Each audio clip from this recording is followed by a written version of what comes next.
You know enough about me, Dave, to know that I'm fearless. Oh, yeah, and you're handsome, too.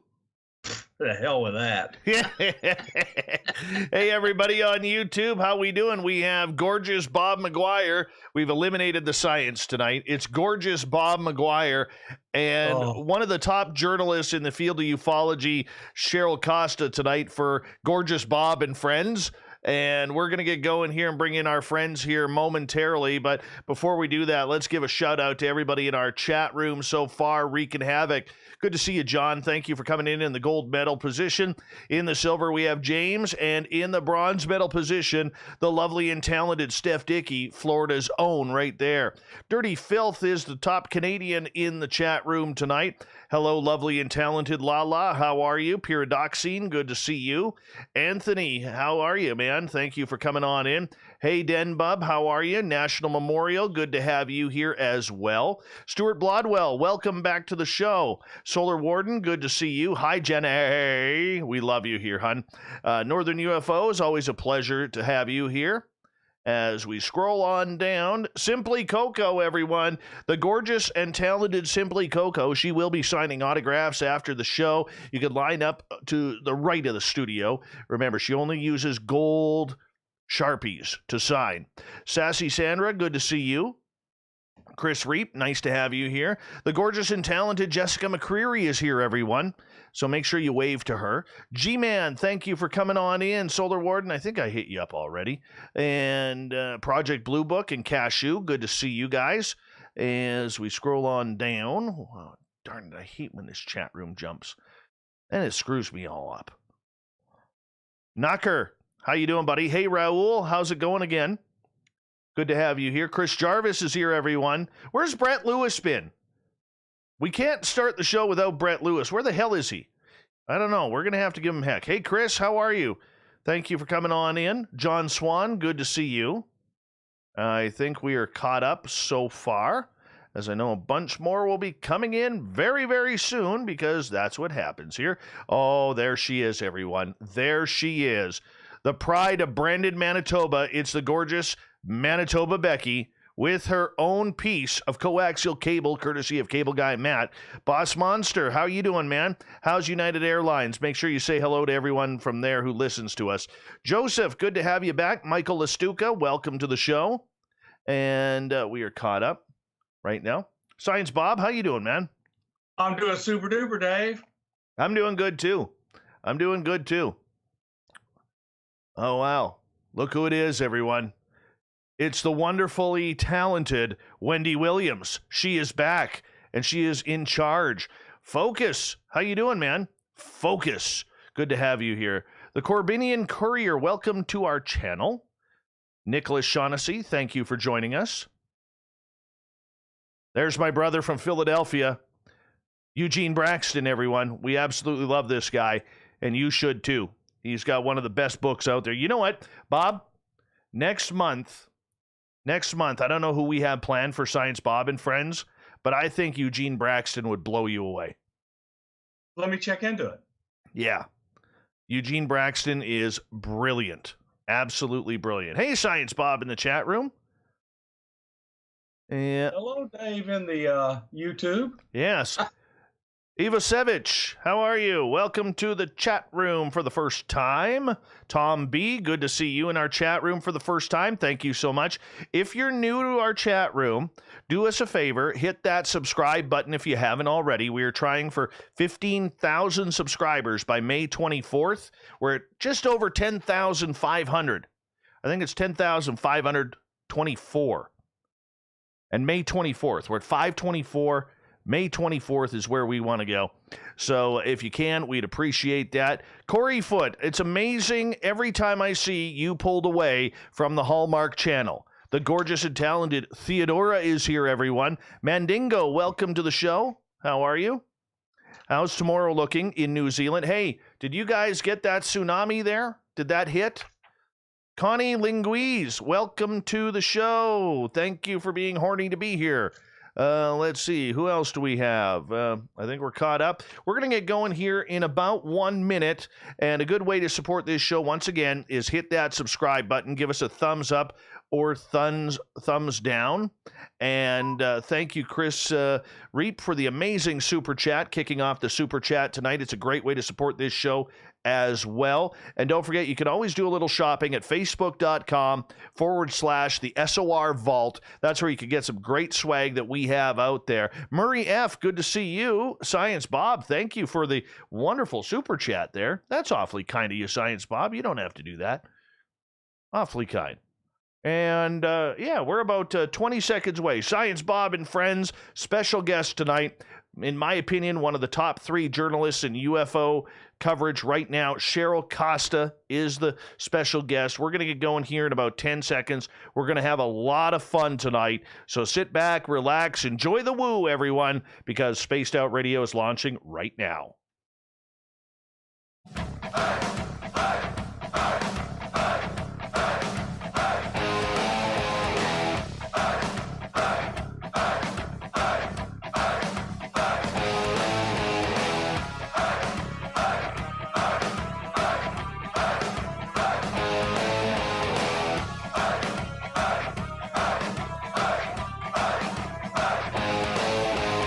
From the mountains of central British Columbia to you listening around the world, this, my friends, is Spaced Out Radio.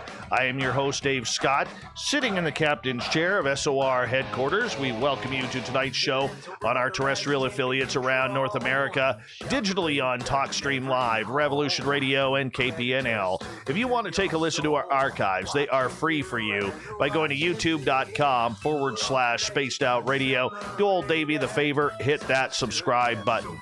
You can follow us on Twitter at Spaced Out Radio and on Instagram at Spaced Out Radio Show. Our website is spacedoutradio.com, where we have a plethora of features for you, including rocking out to Bumblefoot and reading up on Captain Shirk's SOR Newswire.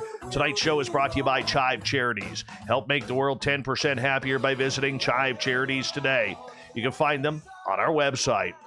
Mid-month, we always bring in our resident scientist to Spaced Out Radio, as Science Bob McGwier is here to discuss the scientific side of the supernatural and paranormal. Each month, Science Bob brings on a special guest that we go into their research background to talk about the practical and scientific side to the high strangeness that surrounds us. Tonight, our special guest is one of the best journalists covering the field of ufology, Cheryl Costa. She is a retired military veteran, a retired information security professional from the aerospace industry. She's a journalist. She has spoken all over the United States about UFOs. This is why we love it when she comes on this show. She is brilliant, absolutely brilliant. You are in for a treat tonight. Science Bob, welcome to the show once again. Happy to be here, Dave. Absolutely. Now, we just had Cheryl on a couple of weeks ago, but this is going to go in a completely different realm here because you're someone who's a giant fan of Cheryl's. And I know for the last 2-3 months when we've been discussing this show that you were like, Dave, we got to get Cheryl on. We got to get Cheryl on. Why is Cheryl important to you? Look, Cheryl, of course, besides being a UFO author, journalist, that's published books, written hundreds of articles, has done the most comprehensive statistical study of some UFO databases. And we want to get into all that, get the backstory and so forth. And I've been fascinated with Cheryl since the first time I saw a video of her talking about her work. Well, that's wonderful. And we'll reintroduce Cheryl Costa to our audience once again. Cheryl, you've been a little bit of everything over the last 40 plus years. I got to ask you, why UFOs? Okay, UFOs, I've always had the interest. Saw my first one at 12 years old. Saw my second one when I was 18, 19 years old in Vietnam. And then I just always read things about it. But I had a high security clearance in the military, and they frowned on being a member of MUFON in those days. And I carried that clearance clear into my aerospace career. So I pretty much couldn't really be visible on the topic matter, but that didn't mean I wasn't well read. And I had an opportunity back in 1990. I had been hospitalized, and a friend of mine, I was between apartments when it occurred. And a friend of mine let me use his house because his father was on chemo. And this guy had like first edition copies of everything that had been published on UFOs up until that point. He had everything Stanton Friedman had published to that point.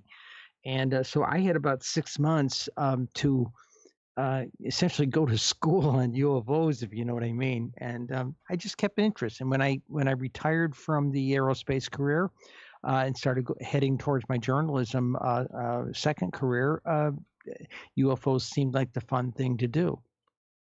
It's just the fun thing to do, Bob. Hey, what are you going to do with the rest of your life now that you're retired? Chasing aliens and UFOs. Both of you have that in common. Well, and like Cheryl, until I knew that my time was coming to an end, because I had, top secret special intelligence. I had the biggest.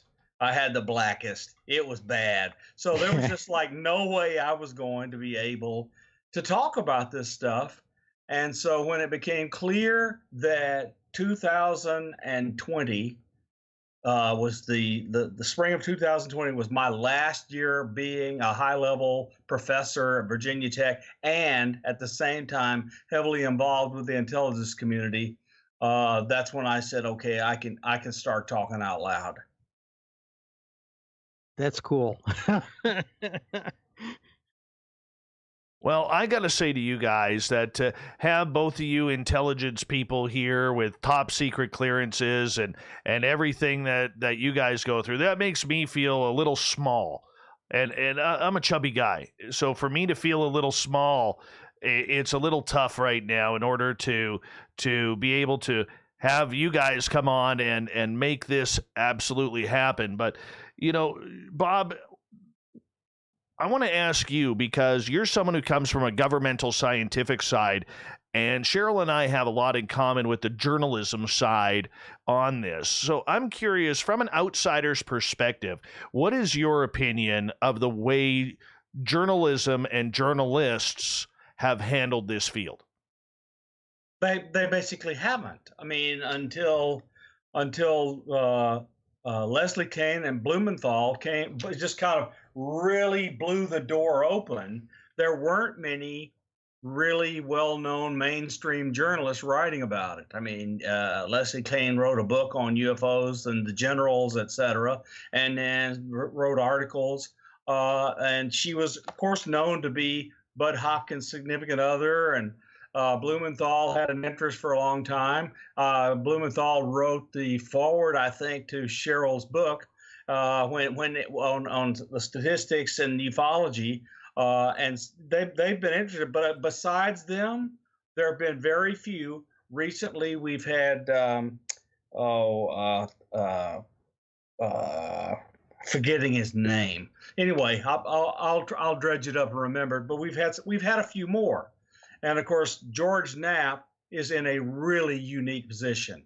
But to cover a subject as broad, diverse, as internationally diverse as it is now, you got to have more than 3 or 4 journalists inside the United States covering this actively to do it justice.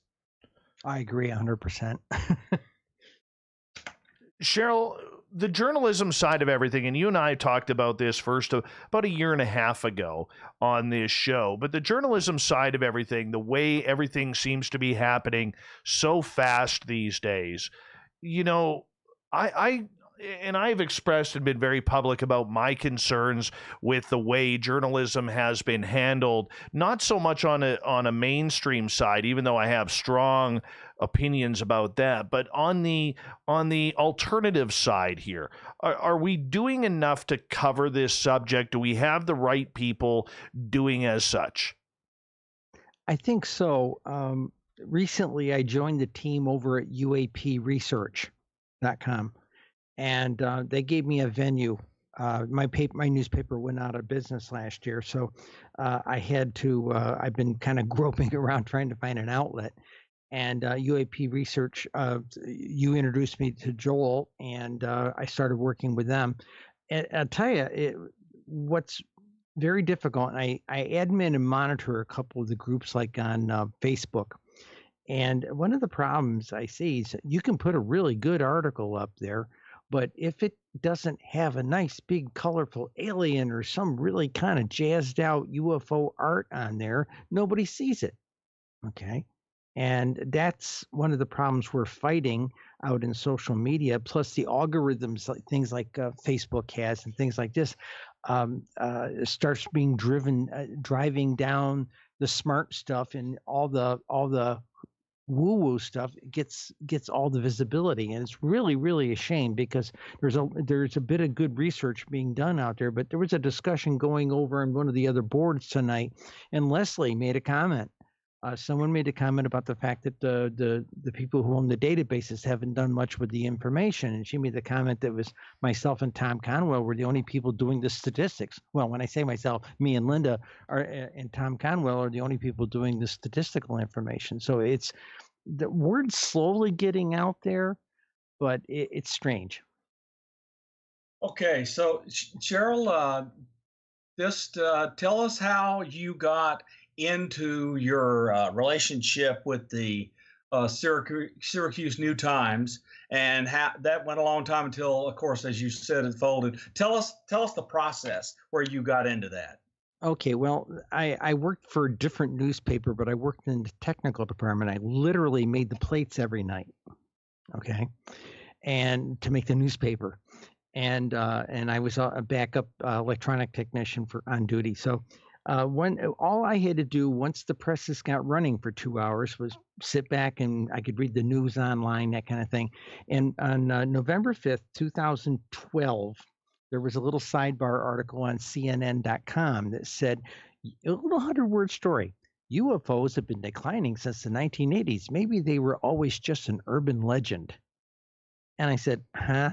That doesn't sound right. And like I said, I wasn't an expert, but I was well read. So for the first time in my life, I went out to the National UFO Reporting Center website, dug down into the pages, got some year-end totals, and put them in a spreadsheet. And the things went to the right and up like a rocket. And I'm going, what memo did the UFOs get? And that was that. So I started reading some of the reports. I'd never seen other people's UFO reports before. And I thought I was going to see what I thought to be whack job reports. And I saw a lot of reports that were very sincere, people who said, I never believed in this stuff until my wife and I saw this thing tonight, And so I started taking some of these accounts, especially the verbose ones, and I started punching up the stories a little bit. And I started going around to some other editors at other newspapers. In fact, I pitched the newspaper I worked for, and they laughed me out of the office. And I got laughed out of the office by a whole bunch of editors.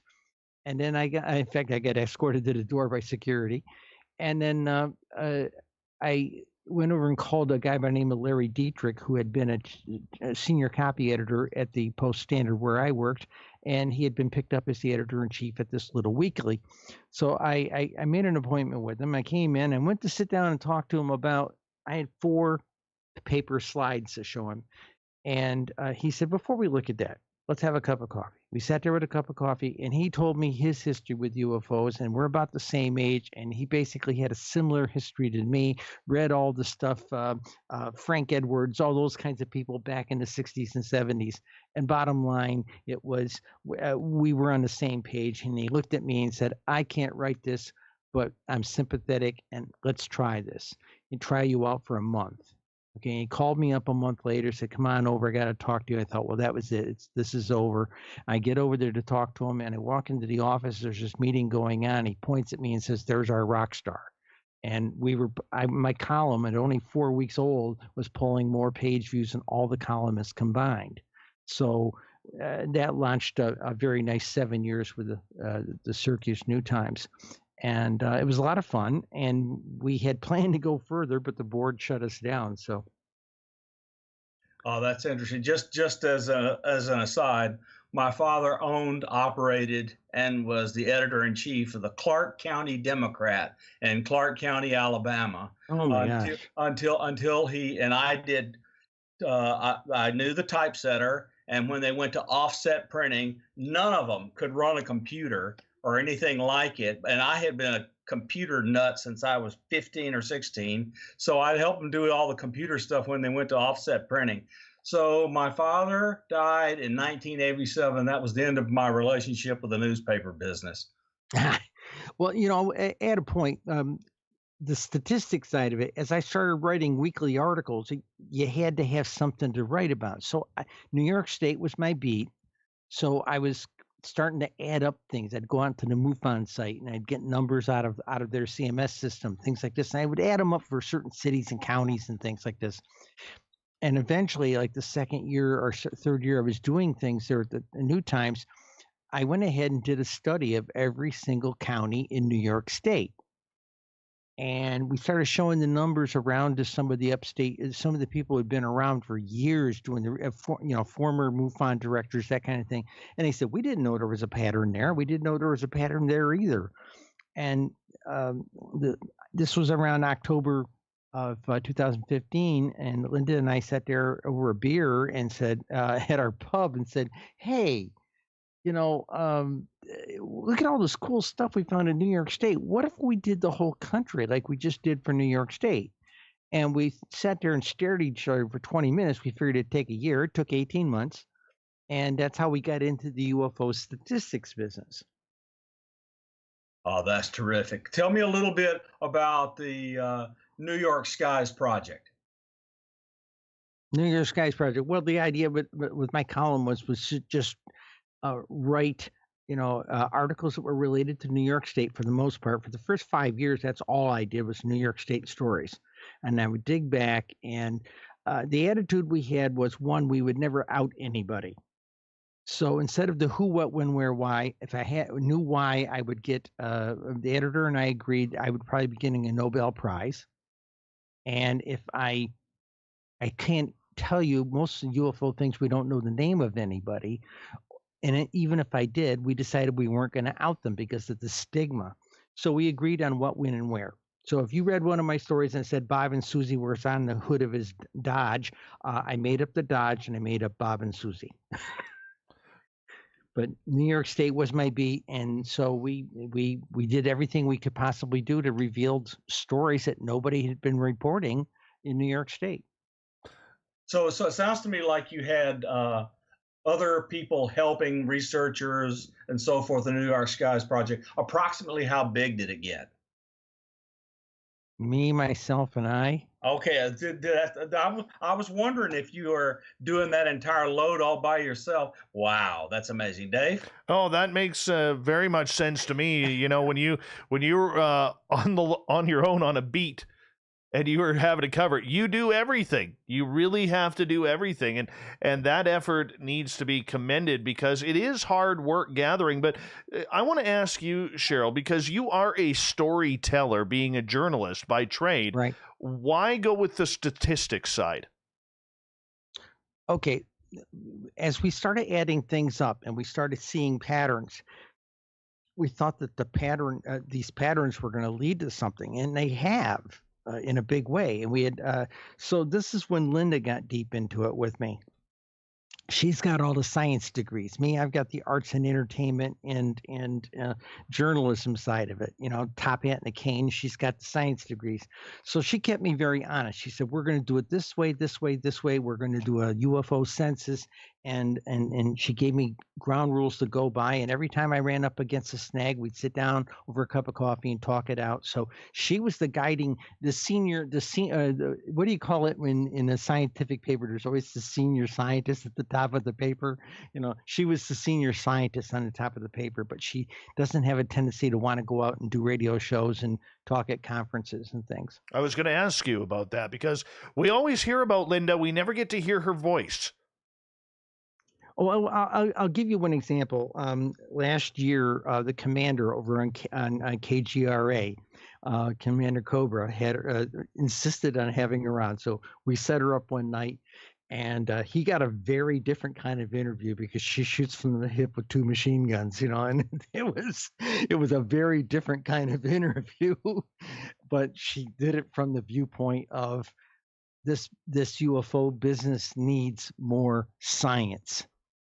and we both have the attitude of, hey, 175 years ago, people didn't believe in germ theory either. It was a fringe science in the medical science. In 1939, if you wanted to study rocketry and you told your polytechnical professor that's what you wanted to do, they'd laugh you out of the class. The Germans didn't, but our American scientists did. Not thought of here mentality. And UFOs are probably just suffering from the same thing. 2017 was a disclosure year, and people don't think it was. Okay, early part of the year, it was the Obama era disclosure with the CIA declassifying a bunch of documents, and some of the CIA UFO documents were in there. 3 months later, the New York Times does a huge Science magazine article about our statistics book. And then 6, 7, 8 months later, December 16th, Ralph Blumenthal and Leslie Kean and the folks over at Politico revealed the big thing about ATIP. Okay. And since that time, they've done some other really huge stories. So that was a big disclosure year. And of course, the UFO community wants to drink from the fire hose. They wanted more. They want the cracked up starship in their mall parking lot. They want the dead bleeding alien on the pavement, and the government's been giving it to us in drips, as you know. Very, very big drips. Yeah. Brian Bender was the person over at Politico whose name I couldn't remember. Thank you, Cheryl. Thank you. I couldn't remember his name either. Yeah, that's right. Yeah. So look, a lot of people just don't have a clue how many sightings you are able to speak to. And so even when a debunker comes along, you go through some math that says, okay, let's just suppose all of these are bad. Right after the break, let's come back and go through that so our audience gets armed with that kind of knowledge. And we'll go through it carefully so our listeners are armed with that kind of knowledge and they can make the same kind of argument. And then your book is a reference.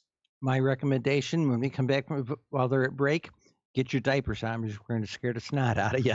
That's good. That's exactly what we want. Dave? Well, we have about 2 minutes here before we have to go to break. And, Cheryl, I want to ask you, in regards to the statistics, why has a study like yours been so infrequently done in the UFO world? I don't know. There's been a lot of good technical people, engineers and things like this.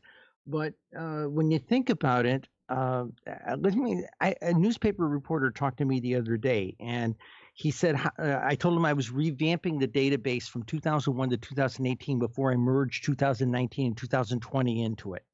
He said, well, how long did that take? I said, 650 hours. He said, who spends 650 hours fixing a database?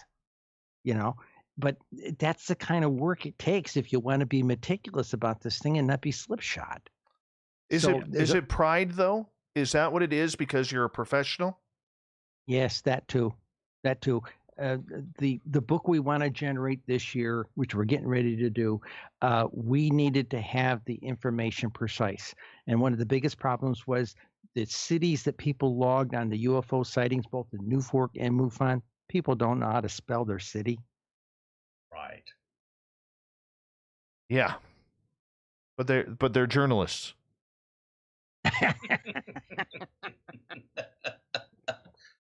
They certainly don't have good editors. No. Well, no, this is just in the databases.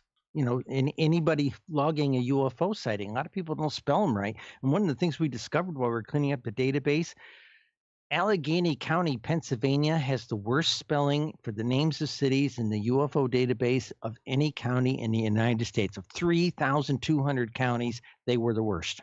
And on that note, I'm going to get you guys to hold on because we are going to go to break here at the bottom of the hour. Science Bob and Friends, we have scientist Bob McGwier and renowned journalist, award-winning journalist Cheryl Costa as we continue on with statistics in ufology. Get ready because there's some impressive numbers coming up.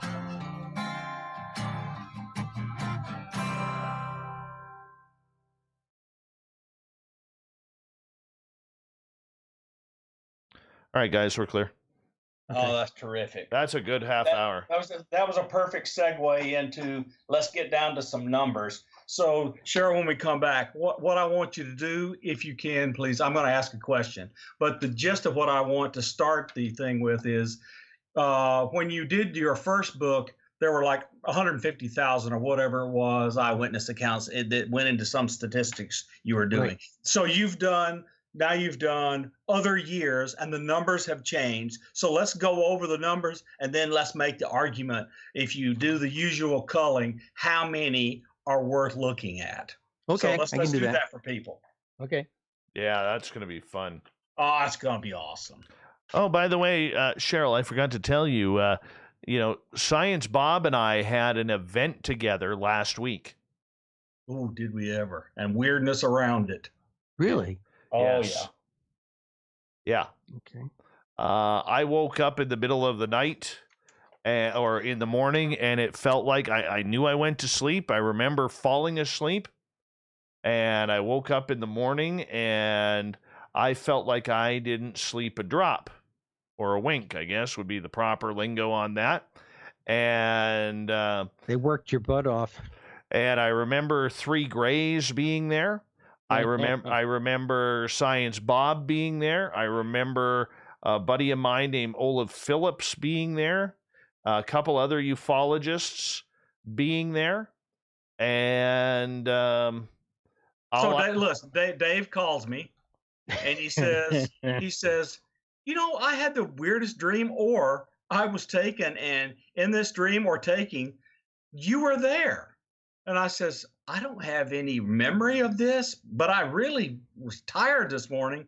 So I went and got my Fitbit app and looked at my Fitbit app, and it said that I had been awake an hour and a half in the middle of the night, and I have no memory of being awake. Isn't that fun? It's hilarious. Now, the recommendation is make sure you get one of those $12 UV flashlights they sell on on Amazon, a good bright one. Yeah. And have your loved one check you over for little iridescent dots on you after one of these events. Okay. All right. Trust me. Oh yeah. So we had an event where. Okay, so let's say I'm looking due south with my doorbell camera, and the sun at the time, it was 4:45 in the afternoon, so it's far in the west.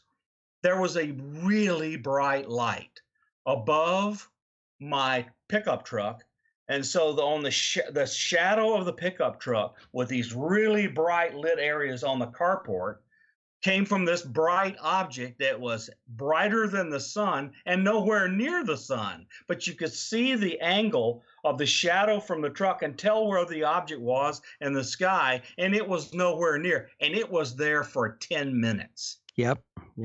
And I wouldn't have known about it at all, except my doorbell camera said there was motion and sound outside, and I recorded it. And I looked at it, and it's wild.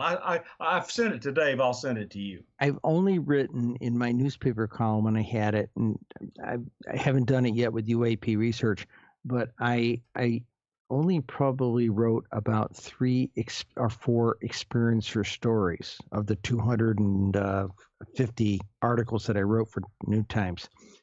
But I have interviewed upwards of 100 experiencers. Okay. And to the point where one guy had a similar experience to you guys. He's got little business cards that simply said, it says, all it says on it says, hi, here's my address. I'm Bob. I recognize you from that place. That is awesome. That is awesome. Oh, my goodness. All right. We got about 1 minute here. 1 minute. Okay.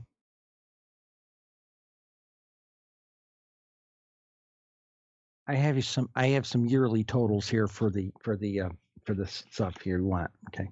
Great. Just let me intro it the way I had it planned, and we'll go right into it. Okay. I'm glad to hear you're updating the book. All right, everyone. A big thank you to Science Bob and Chris Reap for the amazing super chats tonight. Thank you to everyone who has given us a thumbs up and thumbs down and thumbs sideways. Make sure if you're brand new, hit that subscribe button because we really appreciate the support and would love for you to know our schedule because we're here every Monday through Friday. And do a little shopping at facebook.com/the SOR Vault for our store. Here we go with the second half hour.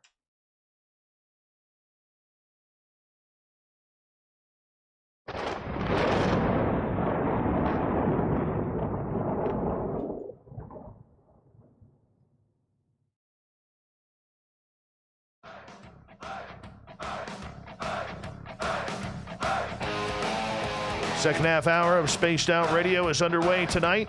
I am Dave Scott, rocking the beard and hair as per usual while we talk UFOs all night long. I want to remind you that if you've missed portions of this show or others, check out our free archives by going to youtube.com/Spaced Out Radio. Do me the favor, hit that subscribe button. Our website is spacedoutradio.com, where we have a plethora of features for you, including rocking out to Bumblefoot and reading up on Captain Shirk's SOR Newswire. Follow us on Twitter at spacedoutradio and on Instagram at spacedoutradio.com. Science Bob and Friends continues as Bob McGwier, our resident scientist, is back with our special guest tonight, Cheryl Costa. And Bob, I got to tell you, I'm cold. I am very, very cold tonight. It's minus 27 degrees Celsius, which is minus 16 Fahrenheit.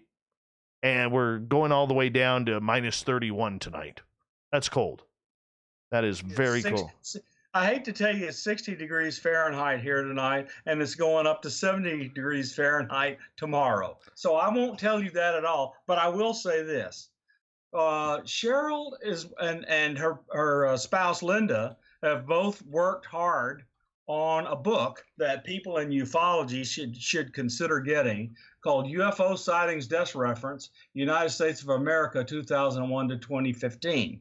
And in it is well over 100,000 sightings were put together in this statistical analysis and other things in this desk reference. And they point out these trends and so forth. And it's really one of my favorite books in ufology. So when I got into all of this, I read Richard Dolan's National Security State books, and I read this book, and I've always wanted to talk to Cheryl, and tonight's my first real chance of doing it. So we heard a hint in the last half hour that Cheryl and Linda are doing an update to this book.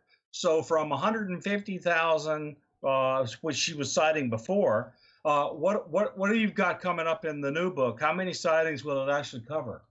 Well, actually, we're taking a slightly different track. The new book, 2001 to 2020, a 20-year sample, 21st century information, will do pretty much like what we did with the 2017 book. It's going to be laid out a little differently. In 2017, we had 121,000 sightings in the book. Okay, and we broke it down by the United States, by overview of the United States. By regions, and then we broke it down into individual counties, and that was the deal. There was about 2,500, roughly around that, counties represented of the 3,200 counties in the United States. Now, because I was out there doing speaking at conferences and things, I had to keep updating the information. So I was always updating the database every year. So through 2001 through 2018, the total U.S. total was 146,740 sightings. And then, as we all know, the sightings started going into the toilet in 2018, falling off. Everybody was crying and screaming all over social media. See, Space Force chased the aliens away. They got bored with us, whatever. I kept trying to tell people this was part of a natural cycle. It goes up and down over about a 7 to 8, 9 year cycle. And so I went on hiatus during 2019 to work on some other projects. And I got a phone call in the spring of 2020 from George Knapp at KLAS out in Las Vegas, and he said, "Hey, Cheryl, my phones are ringing off the hook here. There's a lot of sightings. Could you look into it?" So I did real quick, and I looked at National UFO Reporting Center since it's online for the first quarter of 2020, and I dropped them into a spreadsheet that I already had from the rest of the last 18, 19 years, and it was the best year since 2014 for the first quarter. So I started loading the numbers in, and then by the end of the second quarter, I was dropping numbers in again, and I have a model I built. Would you believe that? Science Bob, you'll appreciate this. I built a model, and I was able to predict at the end of the first quarter within about 10,000 where it was going to be. Okay. And I thought it was going to be somewhere between 165,000. The 20 years would be out 165,000 to 175,000.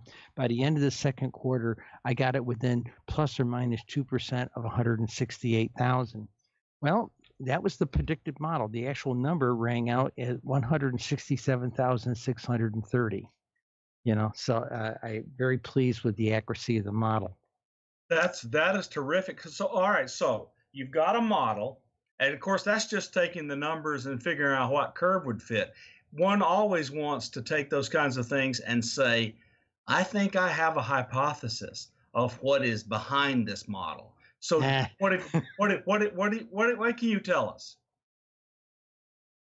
We discovered with the 2017 book that UFO most people used to just knee-jerk and say, well, it's population.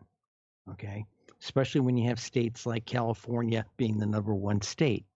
But the number 2 and number 3 states, number 2 is Florida, number 3 is Texas. They're both around, in the 2018 numbers, they're both around 7,000 sightings for the 18 years. Problem is that Texas has twice the population of Florida. So it's not always driven by population. So we found out by looking at different elements of the data, monthlies, times a day, all kinds of stuff like that, we discovered it was driven by sightings are driven. Remember, it's as much about human activity as it is the UFOs, driven by population, temperate weather, and leisure time. Okay. And after the book came out, we developed an algorithm and was able to determine hours of darkness as well. 68 to 75% of the sightings happen between 5:30 and 5:30 in the afternoon and 11:30 at night, and most of that happens between about 8:30 and 10:30 at night. Okay, the hours from 1 o'clock in the morning down to about 4 o'clock in the afternoon only represent about 24% of the sightings, which was eye-opening. Oh, that's really fantastic. So go ahead. No, keep going. I don't want to interrupt you. I thought you were at a pause. No, we discovered something funny though. After you come off at 1 o'clock, there's a bump around 5 o'clock in the morning, and we attribute that bump to the first walking of the dog and the first smoke. Okay. Oh, that's hilarious. And if you look at certain other places, certain other activity, you see these things. I'll give an example. If you did Clark County in Nevada, there was a bump at 1 o'clock, 2 o'clock, and 4 o'clock. I sent that chart out to a MUFON investigator out there, and he said, well, that's when the clubs let out. Again, leisure time. They're coming outside. They're in the parking lot, getting in the car. Hey, wow, look at that. I'd have never thought about that. Never thought about that. Well, that's fabulous. Another piece of support we had. I was talking at the Arkansas conference, and I couldn't understand why there was a bump at 3 o'clock in the morning. And after I gave the presentation, 12 men in big suspended jeans came up to me and said, well, we're all chicken farmers, and that's when we're prepping our birds to go to market. Oh, that's hilarious, Cheryl. Who knew? There's a major dip in the hourly chart about between 7 and 9 o'clock in the morning drive time. You're in traffic. Who has time to report a UFO sighting? And so there was a lot of little things like this. We're still eking things out of the data, and we found out that those hourly charts vary from state to state. Okay.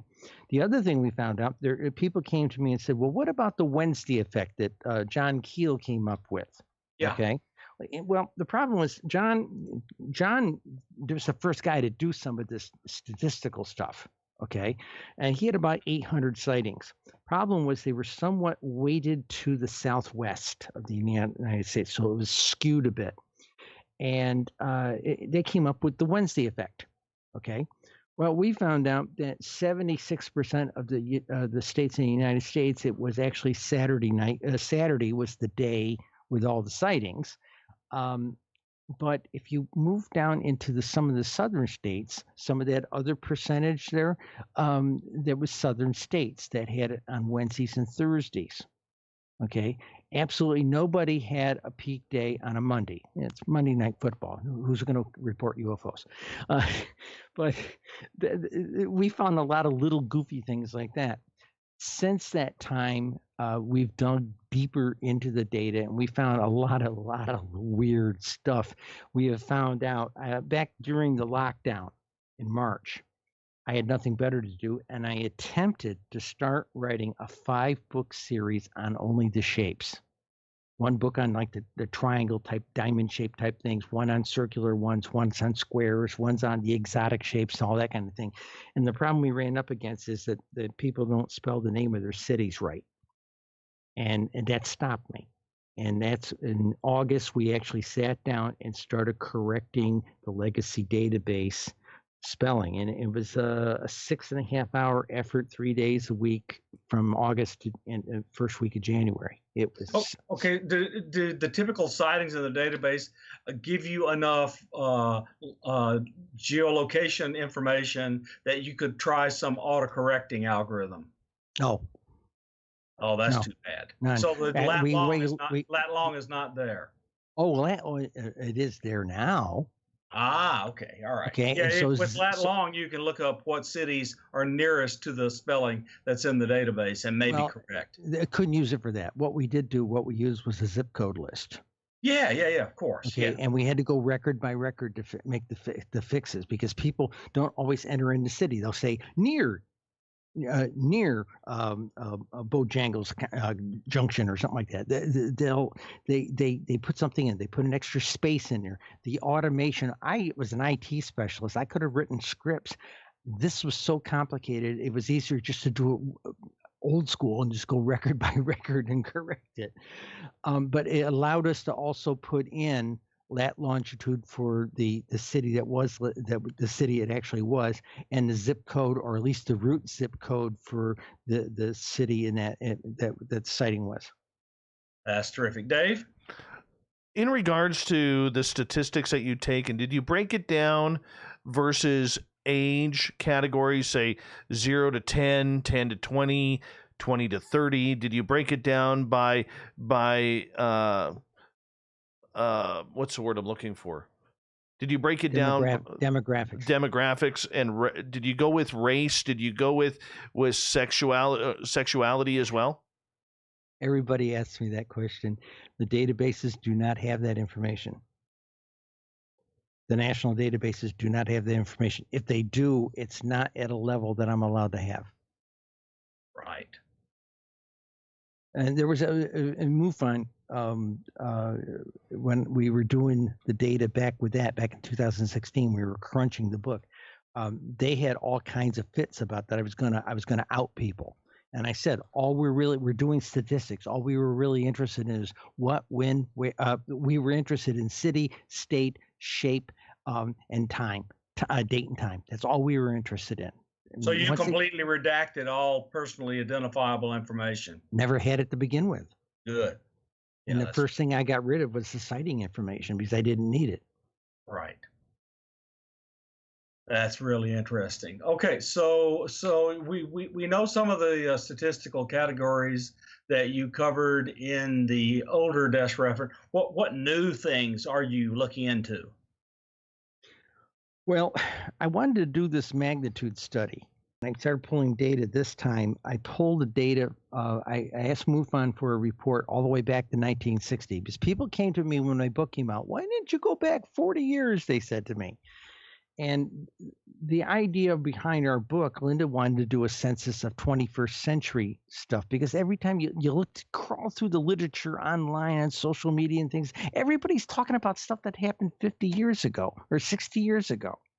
And we said, let's do something modern. There's tons of stuff going on now, more than ever, you know. So that's why we did the 21st century. That was the niche that we dug out. And but in this case, we wanted to do a magnitude study, and we went back and we requested the information from 1960 to 2000. Okay, and that it ended up amounting to 80,492 sightings over that 40-year period. Okay, actually, the chart data, when they did it, they didn't stop it at 2000. They went all the way to 2020. So that 80,494 actually is from 1960 to 2020. It's a 60-year window. Okay, and we did a plot. I sent it over to Dave, and we did a plot of what we call a day-by-day chart, basically January through December for all those years. Okay, but we did it in one chart, and it's relatively flat, except for some occasional spikes on certain days over cumulative days. Another thing we discovered was when we do one of these 365-day charts, if we do it for 1 year for, say, one state, and you'll be looking at, we'll say like Indiana, they have maybe 3 sightings a week, maybe 1,300 for the year, that type of thing. But every now and then you'll see something spike up. So they average like a sighting every other day. Suddenly you look at their thing. I'll give you an example. 2008, April 16th, 2008, there were 60 sightings suddenly above the national baseline, which is about 15 to 20 sightings per day nationally. Okay, suddenly there were 60 sightings on that one day. We drilled down through all the states were onesie twosies. We drilled down further. Indiana had 25 of those 60. So we drilled down even further, and we found out it was split between 2 neighboring counties and 12 municipalities. Oh, dear. A cluster. Well, we've identified 150 clusters in the United States in that time window of 2001 to 2018, and nobody is interested in them. Not television producers, not MUFON investigators. Nobody's interested. And the only way you would know about the cluster is if you had the information of both databases at your command.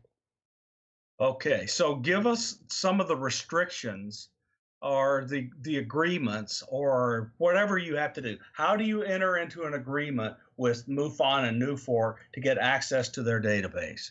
Well, NUFOR is publicly available.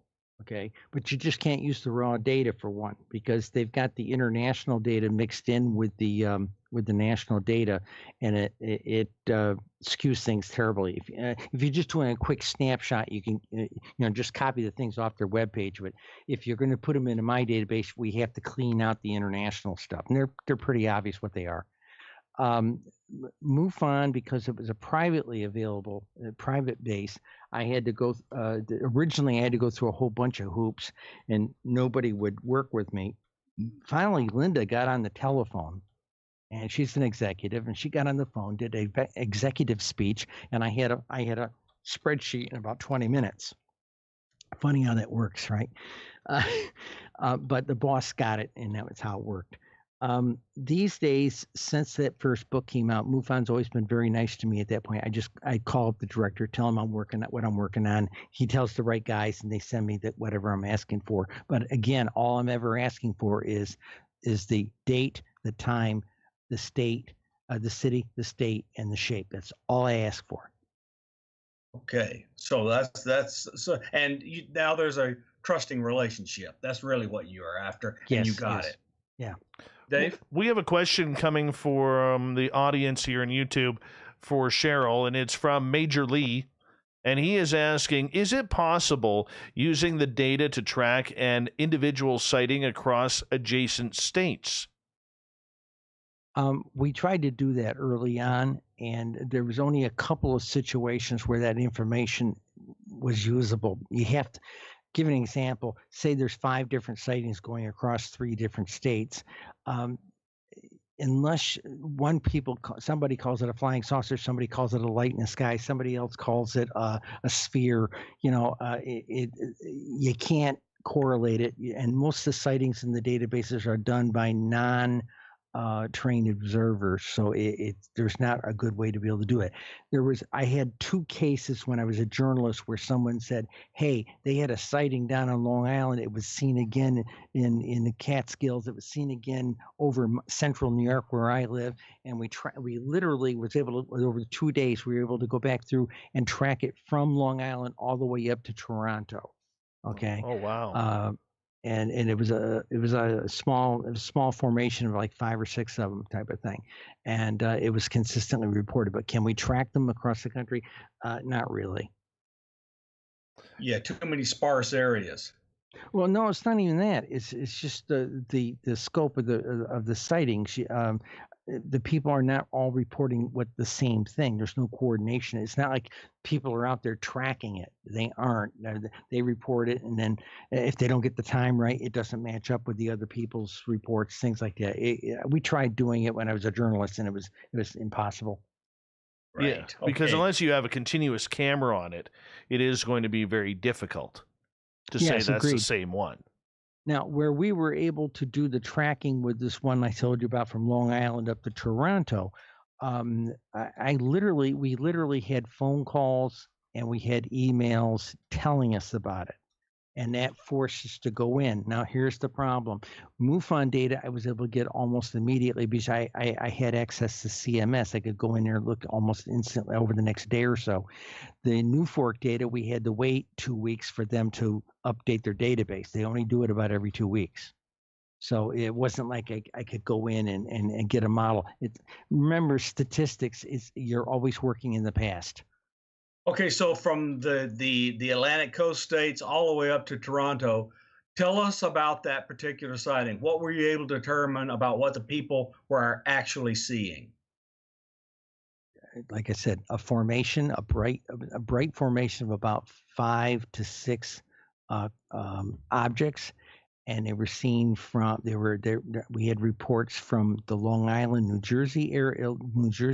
We had them up in the Catskills, up around Liberty, New York. We had them up in central New York, right here where we are. In fact, it got one of the rare cases. It was reported in the newspaper. And then there was reports up across western New York, heading down towards the Buffalo area, and then into Toronto. The whole sighting started around 9:30 and ended up in Toronto about 10:30. Did you get a consistent story about the shapes? No. Okay. Almost everybody said it was just bright lights in the sky, and understand there was a certain amount of overcast to it, so people were just seeing the bright glowings in the thing. Locally here in Syracuse, it's overcast this time of year, and that was the time of year, and they could see the bright lights through the mist, but that's about it. Dave? I'm just amazed that that you could follow it that quickly in that much of a line. I mean, that's just amazing to me. As we got about 1 minute to go here before we got to go to break at the top of the hour on Science Bob and Friends with special guest Cheryl Costa. Cheryl, the sightings that you were focusing on, were you able to determine whether there was more in the west compared to the east, or vice versa, north versus south? That's complicated because one thing, we have the weather problem, the temperate weather issue. We didn't even know that existed. We had done a plot when we were working on our 2017 book. We did a plot, and that had months of the sightings by month instead of just by year. And some of our upstate New York researchers said, well, that's a dumb chart. And we almost didn't put it in the book, but it ended up when we cranked them. I wasn't really looking at them when I generated them. I gave them to Linda. She was putting the book together, and she said she finally looked over her terminal one afternoon and said, "Did you notice that there's a latitude difference with the monthly charts?" I said, "What do you mean?" She said, "Up in the northern charts, the spikes in July and August. You get down to the middle level states like Virginia across the country, it starts flattening out. You get down to the deep southern states, it's statistically flat and looks like a picket fence." And let's hold it right there, and we can continue there when we come back from the break. Science Bob and Friends happens the second week of every month, usually, depending on how the calendar breaks down. But we absolutely love it when Science Bob is here. And tonight's special guest, journalist extraordinaire, Cheryl Costa. We're talking UFO statistics all night long on Science Bob and Friends on Spaced Out Radio.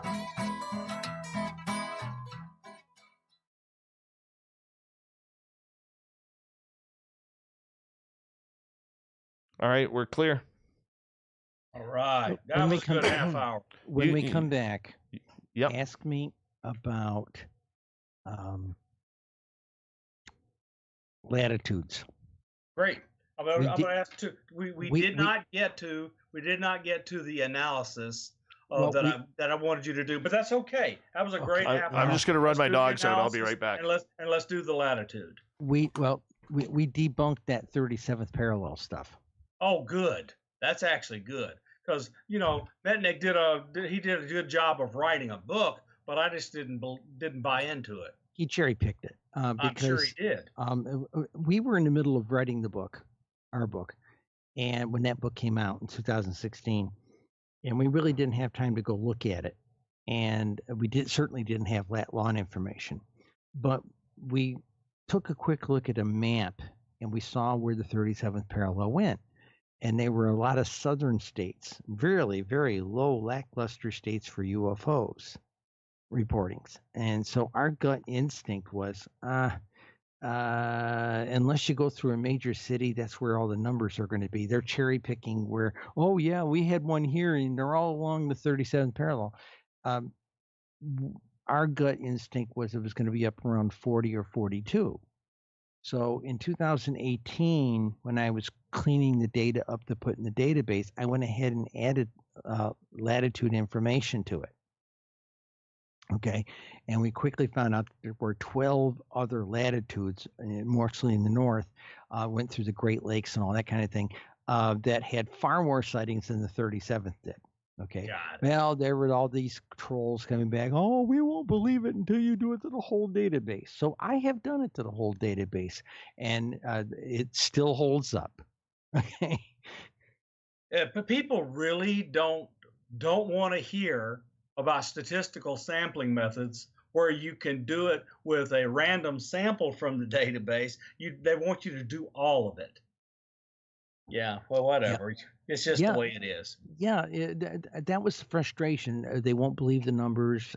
There's this anti-science view. And they look at the numbers that I'm doing. And Linda and I never set out to tell you they were aliens. We never set out to do that. Our objective always was, we want to study the phenomena. The first step in the scientific process is gather data, right?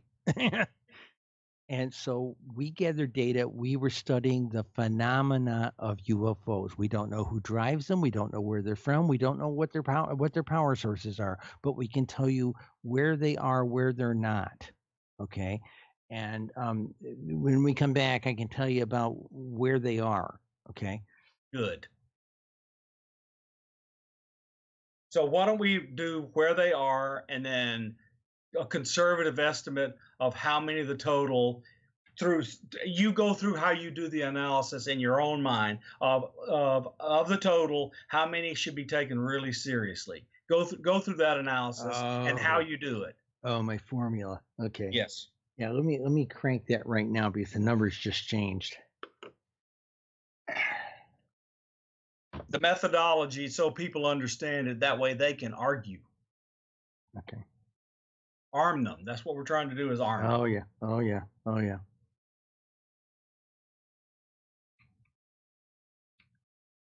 I don't know if he shared anything with you. Did he share it in the charts I sent you? No, he has not. Stand by. You got your chat turned on? Yes. Stand by. Okay, there's two I'm going to send you. One's going to be PDF. There's that one. Okay. Boom. The other is going to be a graphic. This is the one I can't do all the charts I normally do because I've got the database torn apart. but I was running an algorithm tonight, and I was able to do the year-end totals. There it is right there for you. Oh, yeah. Oh, that's a nice chart. Okay. Now, if you open up the PDF, that's the 60-year study, and this raised so many questions for Linda and I and a couple of other people that I shared it with. You're only about the seventh or eighth people to see this. Okay, we have not shared this with very many people. We're going to actually take the time to go back into the New Fork data and do the same thing. Add up the last 60 years. Now, well, what I see are these spikes at what looks like nearly regular intervals. Yeah, and guess what? They're on the 1st and the 15th of the month. Uh-huh. At least the ones that are on regular intervals. There are some other. That's what everybody says: payday, shopping day, whatever. We think there's something else involved, but if you go back to our formula of population, temperate weather, and leisure time, that works with that number. But we're not. There's something else going on there. What we're going to do is I asked MUFON to give. I didn't take shapes when I was doing this data. I just wanted date and time. Yeah. Hold on, guys. We got 30 seconds. Big thank you to Steric, Science Bob, and Chris Reap for the super chats tonight. We appreciate the love and the support here on Spaced Out Radio. And please give us a thumbs up, thumbs down. And don't forget, if you're brand new, hit that subscribe button. A great way to support what we do on this show is by going to do a little shopping at facebook.com/the SOR Vault. It's a great way to get your swag going on. And here we go.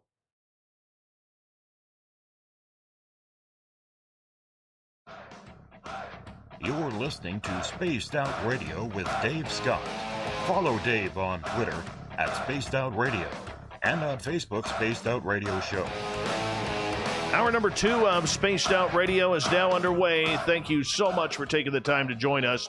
We really appreciate earning your listening ears. We welcome back everyone listening in on our terrestrial affiliates around North America, digitally on TalkStream Live, Revolution Radio, and KPNL. Remember, you can check out all of our archives for free by going to youtube.com/Spaced Out Radio. Just do old Davey the favor, hit that subscribe button. The Desert Clam has set the password for tonight in the SOR Space Travelers Club.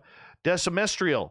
Decimestrial is your password. Use it wisely, space travelers, as the Clam sets the password each and every night right here on Spaced Out Radio. Our website is spacedoutradio.com, where we have a plethora of features for you, including rocking out to Bumblefoot and reading up on Captain Shirk's SOR Newswire. Follow us on Twitter at Spaced Out Radio and on Instagram at Spaced Out Radio Show. We continue on with Science Bob and Friends. Our resident scientist here at Spaced Out Radio is Dr. Bob McGwier, formerly of Virginia Tech University, and our special guest tonight, one of the top journalists in ufology, Cheryl Costa. We're talking UFO statistics all night long. Welcome back, group.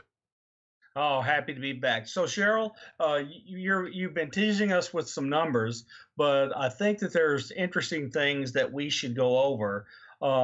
Like, you have Metnick's book about the 37th parallel, and I think probably you've done some analysis on these latitudes and have something to say about all of that. And after that, let's go over how you arrive at a number so that people are armed when they are arguing with people about whether these UFO sightings are real or not. So how do you arrive at a conservative estimate of how many should be taken very seriously? So let's do the latitude stuff first and then do the serious number second.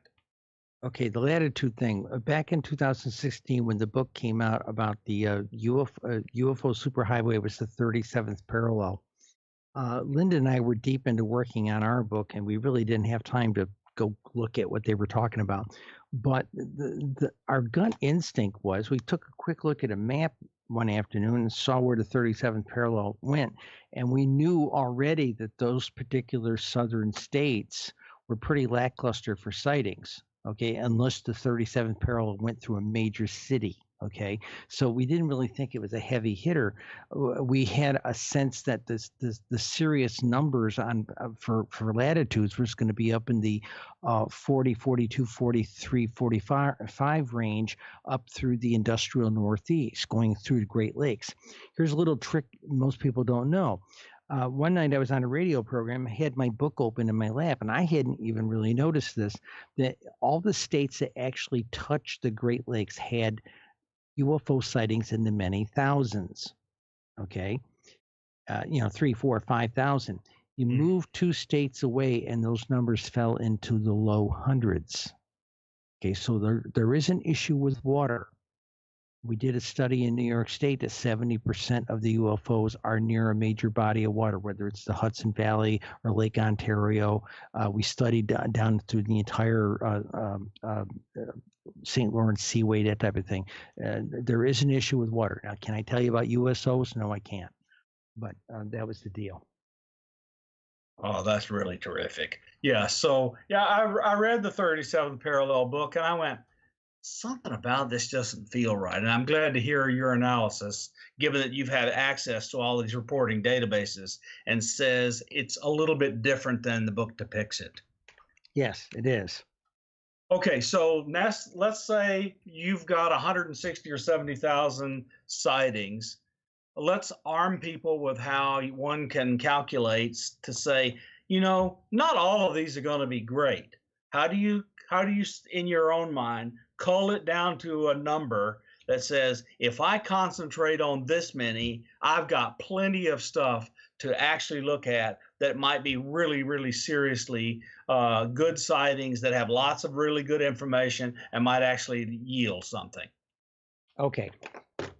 The way I do it is, okay, Dr. Belay, very, very smart guy on UFOs, says 80% is noise, 20% are something special. Okay. The MUFON guys say 70% is noise, okay, based on their work, and 30% is something special. Linda and I took a different approach to it, and we took the approach that a lot of sighting, a majority of the sightings out there is a light in the sky. What can you determine from that? So we went with the idea of exotic shapes, things that were non-aerodynamic shapes, and they were 30% of the UFO shapes. I like it. We went with the non-aerodynamic things, including we took all the cigar shapes. It could be a commercial airliner, all that kind of thing. We took all that stuff out. In fact, we even took out the triangle, because every time I wrote a story about triangles, 50 people emailed me and told me, oh, it's a TR3B, Cheryl. So I even took that one out. But the bottom line is the exotic shapes were 30%, about 32%. So we use that number. So here we go. Oh, okay. I'm gonna do this on the fly with you. Good. Okay. The 167,600. You're gonna hear them first here, guys. So here we go. Okay. Times 0.3 for 30%. Okay. That leaves us with 50,289. Okay, let's divide that by 20 years, since we have a 20-year sample. Divided by 20 years equals 2,514. We take the 2,514. Let's divide that by 12 months. And 12 months gives us about 209 per month. Okay, and if we take 209 per month, actually it's 209.9, so let's just call that 210. Okay, and if we take 210 and divide it by 50 states, I'm going to call it 51 because we count the district. Okay, 51, 210 divided by 51, that gives us 4 per month, which works out to one exotic. And if all states were equal, and they aren't, but if all states were equal, every state in the last 20 years has had one exotic sighting a week. So look, the bottom line is this. there's not enough budget in any UFO organization to even come close to doing credible work on all of those sightings. The federal government might have enough money to do it should they decide to levy tax, take part of the tax dollars and apply it to doing this, and do it badly, and do it badly, etc. Because they're already going to do it badly because this UAPTF stuff is just falling apart. Okay, so but what it means is there's more than enough data to do really, really great work if we had the resources to do the great work. I would agree. One of the biggest problems is okay, the first book, the amount of work we did in that first book, I was going to do that for a master's degree. And the pushback I had at the college I was at, where I'd been accepted into 2 different master's programs, they said, well, that would be problematic. You can't do a thesis on a research thesis on something that doesn't exist. That's a quote from the chair of the master's program. So I didn't do that. I dropped out of the master's program, and I went and we wrote the book and did our own research. Now here we are almost 5 years later. Here's where this is going. We're going to be producing the next data book, which will have the United States and state by state drill down to the county level data, like we did with the first book. Okay. Mm-hmm. We refer to it as Project Pink Book because it will have a bright phosphorescent pink cover you could flag an aircraft with. Okay. And the dedication will be to women researchers. Okay, so we caught Linda and I caught a ton of flack when we published our book, and that wasn't fair. So we're dedicating this one to women researchers. Now, here's the other hook to this thing. We have our data now refined down to the municipal level. So we're going to publish. We have a rapid production process for doing this. We're going to publish 50 books, one for every state in the union, that drills down to essentially the same information of the data book, except strictly for that state, and it drills down to the municipal level for every single state. We're going to do 5 books associated with shapes. Okay, and now that I did this magnitude study, we probably got to do 2 more. In essence, we'll probably, over the year, we're going to publish 60 books of UFO statistical research. It will be the largest compilation of published UFO data in human history. Oh, that's fabulous. It's exactly what's needed. Look, we've got SCU, which is a loose confederation of scientists and other people that are interested. And really, they need data. They need data to help guide. They laughed me out of the organization. You're kidding me. No, they laughed me out of the organization. First time I put up a chart, it completely tore it apart. And I said, fine, I don't need to be here if you're not even going to let me present to you. Okay. My argument, by the way, with this 50, 60 books of stuff, I'm going to go to my state university here and say, this should be my PhD, guys. Yeah, no kidding. Wow. That would totally work. Totally work. Dave?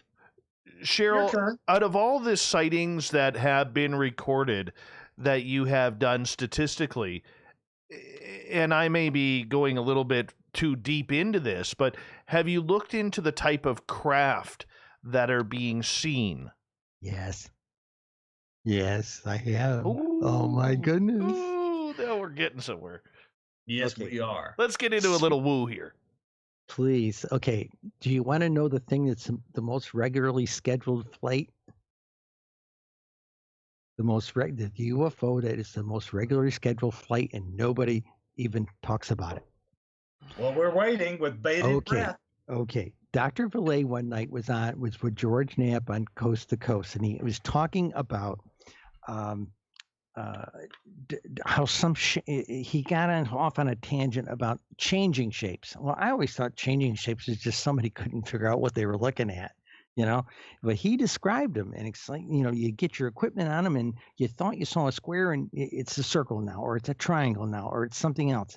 I personally have, coming from the military, say, wow, that's a hell of a stealth system. That it's probably got an AI that could read your telepathy, knows you're looking at it, and it gives you the either projection to your head that it's just something different, or it has the ability to holographically appear to be something different.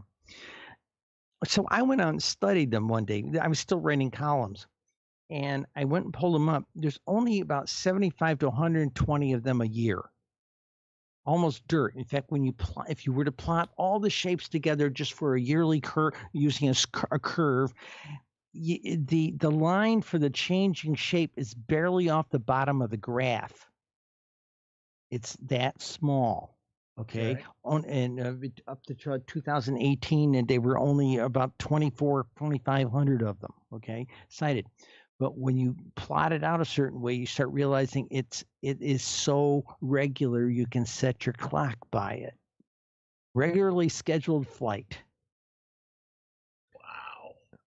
Okay, and nobody wants to hear about it. I tried to show it to a bunch of people on a particular social media group, and the first pushback I had, well, it's not a trend, Cheryl. It's only 100 of them a year. Who cares? That's the anti-science dunderheads you're dealing with. All right. I gotta ask, where's this flight coming out of? I don't know. I doubt we don't know yet. I've never plotted it back to the location because, again, remember I told you the cities weren't spelled right? Right. I didn't have that longitude. I do now. Okay. This is going to be fascinating. And the only reason why I asked that is for a number of years out of Nevada, what they thought was the replacement to the SR-71, they were recording, I believe, once a week on Thursdays, almost a 1.1 to 1.3 earthquake coming out of Nellis Air Force Range right across through California and over the Pacific Ocean. Right. Okay. And I believe they thought that was the Aurora. Yeah, it might have been. I won't know until I get the database put back together. Right now, it's in pieces. I've got the 2020 and 2019 data out separately to work on it. I just finished cleaning up the 2001 to 2018. That is something I want to look at. Now, one other thing I can tell you about this is I discovered last spring during the lockdown. Again, I couldn't go further with it, but at the time. But I've discovered that some shapes have seasons. They're available only in the fall. They're only available in the winter, or they're available winter, spring. I can't tell you which ones off the top of my head, but I noticed there were seasonal differences with certain exotic shapes. And that's something we hope to plot out for people. And look at what states they're in and all that stuff. And by the way, I got longitude information in the database now, and we can do a little bit of plotting that way. One of the plots we plan to do is, you remember that thing there with the 37th parallel, that type of thing? We have a graph of, how many UFOs are seen on all the latitudes in the continental United States. We're going to also do it for longitudes as well. How many UFOs on this longitude, that type of thing. Oh, that'll be interesting. Cheryl, so I recall you're having written a blog that was the UFO comfort factor. How close is too close? On average year, over all the time you've looked, how many aerial close calls have there been where it was really, it was really interesting because the pucker factor went way up? Yeah, I've heard some stories, and it's more the experiencers that are the ones that tell you this stuff. A quick little thing about experiencers. I used to believe all the stuff I saw on the upper cable channels, I got probed, that kind of stuff. And I went to a particular conference, and I had press credentials, so they didn't want me in there. The second year I went there, I quite literally begged the psychologist to let me come in. I said, I want to learn. I won't out anybody. Now, she said, okay, go ahead, come tomorrow. And it's like an AA meeting about 7 o'clock in the morning at the conference. And I went there, with my spouse. We both went in there, half expecting to meet 25 or 30 people crying in their coffee they got probed. We get in there, it's 175 people, and the meeting has all the energy of a tent revival. And everybody was up and pumped, and those folks up there that come here and visit us are cool. That was the flavor of the whole meeting. Some of those people told me some stories about up close and personal with the actual UFOs that were in my own words, hair curling. I can't go into details without my notes, but that's the deal. The other thing we see too, I wrote a couple of stories about this.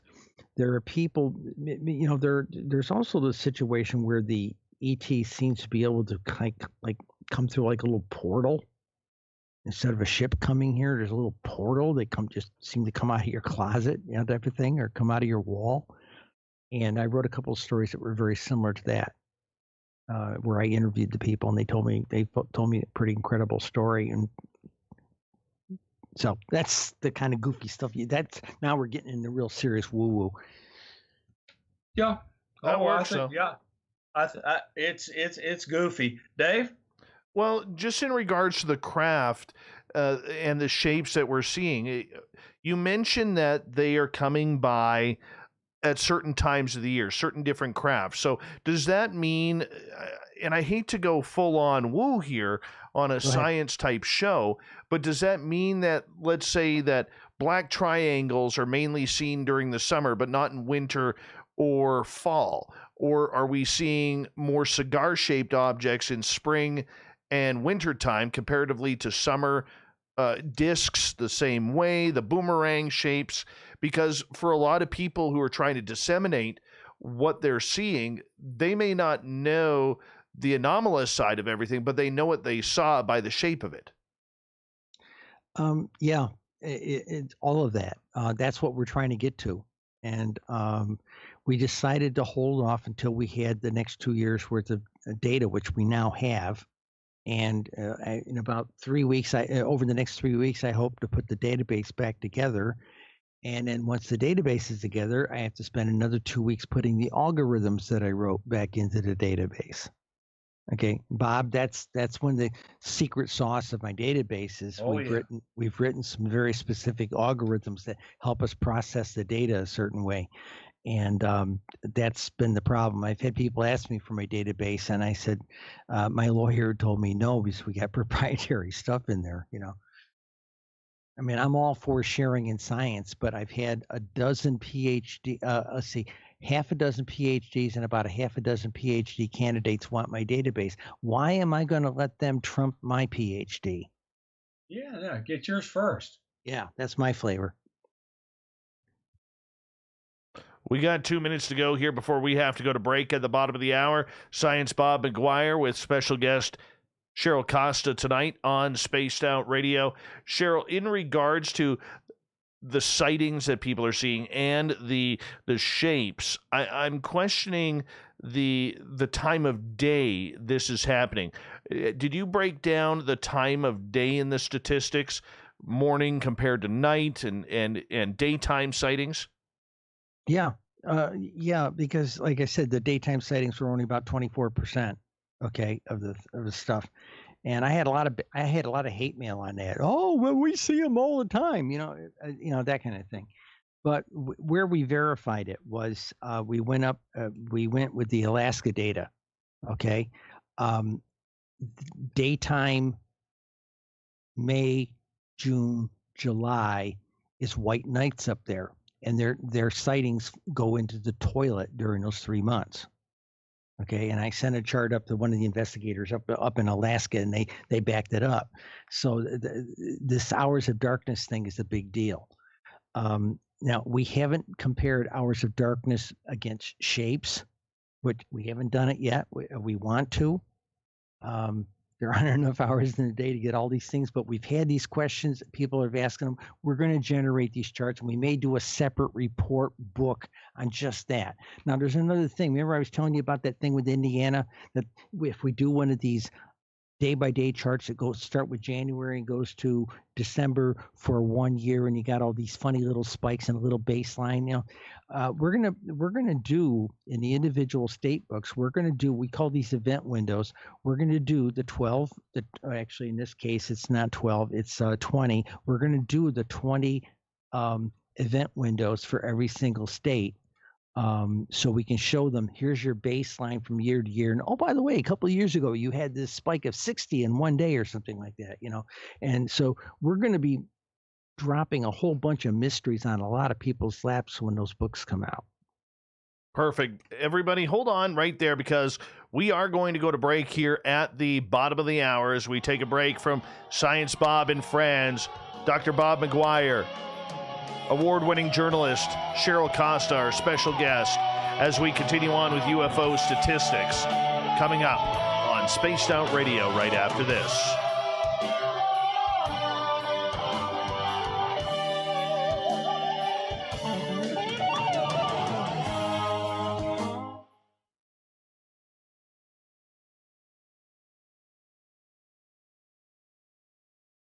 All right, we're clear. Okay.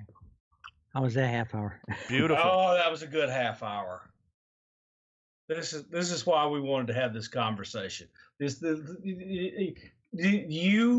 You personally do a really good job of relating kind of a narrative behind all this data that some people won't get by just reading the book. It helps to hear you speak about it. Yeah. Thank you. One of the things we've wanted to do is, like people really get upset when I tell them the number one county in the United States is Los Angeles County, not the city, but the county. Mm-hmm. And Maricopa County in Arizona, which is essentially the Phoenix area, they're the number 2 county in the United States. And the number 1 county has more sightings than 40 individual states. And the number 2 county has more sightings than 36 individual states. And that number is going to change slightly, but not by much. And that's really goofy. Another thing we're going to do, remember I told you if all states were equal, they're having like 4 events a week. Yeah. I'm going to write an algorithm based on the proportion of sightings that each state has for that number. And we're going to run a calculation on it, and we're going to be able to say what each state's possibility is of that 30%. Okay, instead of doing this one where I make all states equal. Okay. Now the thing that bothers me really bad right now, I keep seeing all these people putting up articles saying Vermont and Maine are the number 1 states in the country for UFO sightings, and they're using a per capita formula. And it is a lie to use per capita and say a state is number 1 because a place with almost no population and very little sightings is ground zero. That is wrong. Right. No, I would think one would want to go to a place where one is most likely to see something. Now, if you want to go to Vermont and Maine, you've got probably that per capita thing will probably give you a better, tell you got a better chance of being abducted up there, kind of like a Betty and Barney Hill thing out in the middle of nowhere, But the thing I've learned for talking to over 100 experiencers, one guy had been abducted up by Lake George in New York State, was found about 4 counties away about a week later in somebody else's clothes and not necessarily his gender. Okay. And then they locked him up in a state hospital for a week. The state police thought he was he was off his rocker. Okay. He moved away from the Lake George area in upstate New York, and he moved into to like quite literally Manhattan. They still come get you. I was talking to Linda Napinelli, or Linda Quartel, the lady who was levitated out of the building back in '89. I know her very well. And she says, they're going to get you. They're going to get you. Yeah, you're tagged. It's like Mutual Omaha's Wild Kingdom. You're tagged. Boy, Bud Hopkins did a great job telling her story. I love reading about it. So let me take you down a path that I'm walking, and see if there's not something we can do together eventually. It's not ready now. So A question for you, a real Yeah, quick sure. question. If you would bring it up maybe in the next hour, I don't know what else you have planned. What is it with academia that they won't even let somebody like me come and present my findings? We can bring it up. I've been laughed off Syracuse University. I've tried to give the presentation to the soft sciences. I've tried to give it to the physics department. I get laughed off the campus. And I keep running into this. And I have a chance right now with the State University of New York at Albany because they had me come up and talk to a couple of journalism classes, and it blew their. Dave, you'll love this. I was there for 2. They kept me overnight. I had to talk to 3 more the next day. I blew their socks off. I bet. So I'm hoping I get their physics department to sit down and talk to me. I hear you. But the funny thing with academia, it's this topic matter. Academia is so very stovepiped. It's almost impossible to figure out who you should be talking to at any major college. Everything's stovepiped. Everybody thinks it's somebody else's bailiwick. We got about 20 seconds here. I do have to clarify. I did not break my my Pepsi string of not drinking Pepsi since June 1st. I do have iced tea tonight. It's iced tea, people. All right. I just want to clarify that there's no breaking of the Pepsi. Here we go.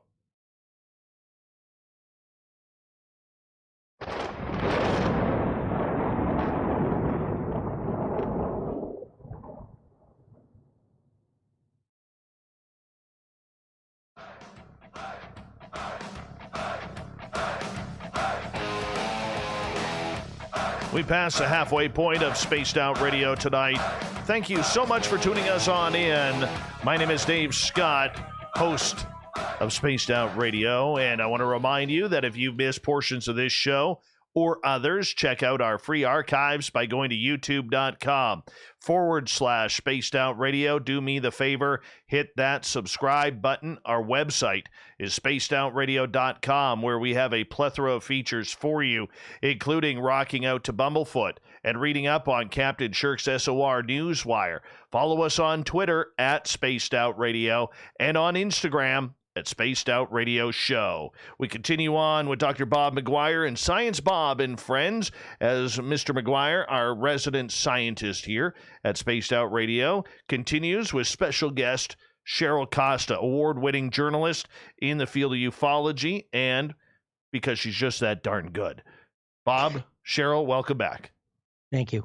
Oh, it's great to be here. Cheryl, let's jump on my hobby horse for a bit. So for the last a little over a year, I've been working on automation and using the really fantastic tools that are now really very inexpensive, relatively speaking, to try to automate a collection of data concerning UAPs.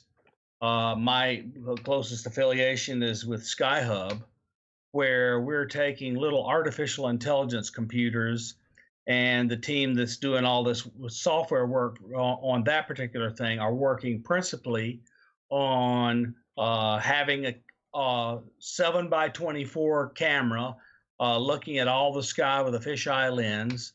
And when it sees something anomalous, it rejects all things that it knows might be there, like satellites and airplanes, and then records the video and all sorts of other data. My own part in this project is to add a form of radar that does not require you to own a $1 million transmitter with a multi-million-dollar antenna to get a track on something. So I suspect that you would not mind having access to an automated database that's openly accessible by everyone. And personally identifiable information never enters that database. So the reason I'm saying this is I want to increase the numbers because I agree with you that between say midnight and 6 a.m., the largest portion of the area, local time, is going to be asleep. So, but if you have a camera that's always on, you can catch things that people miss, and we have done that. The earliest days of this camera running, it had an IR capability on it, and it caught these things flying over downtown Houston.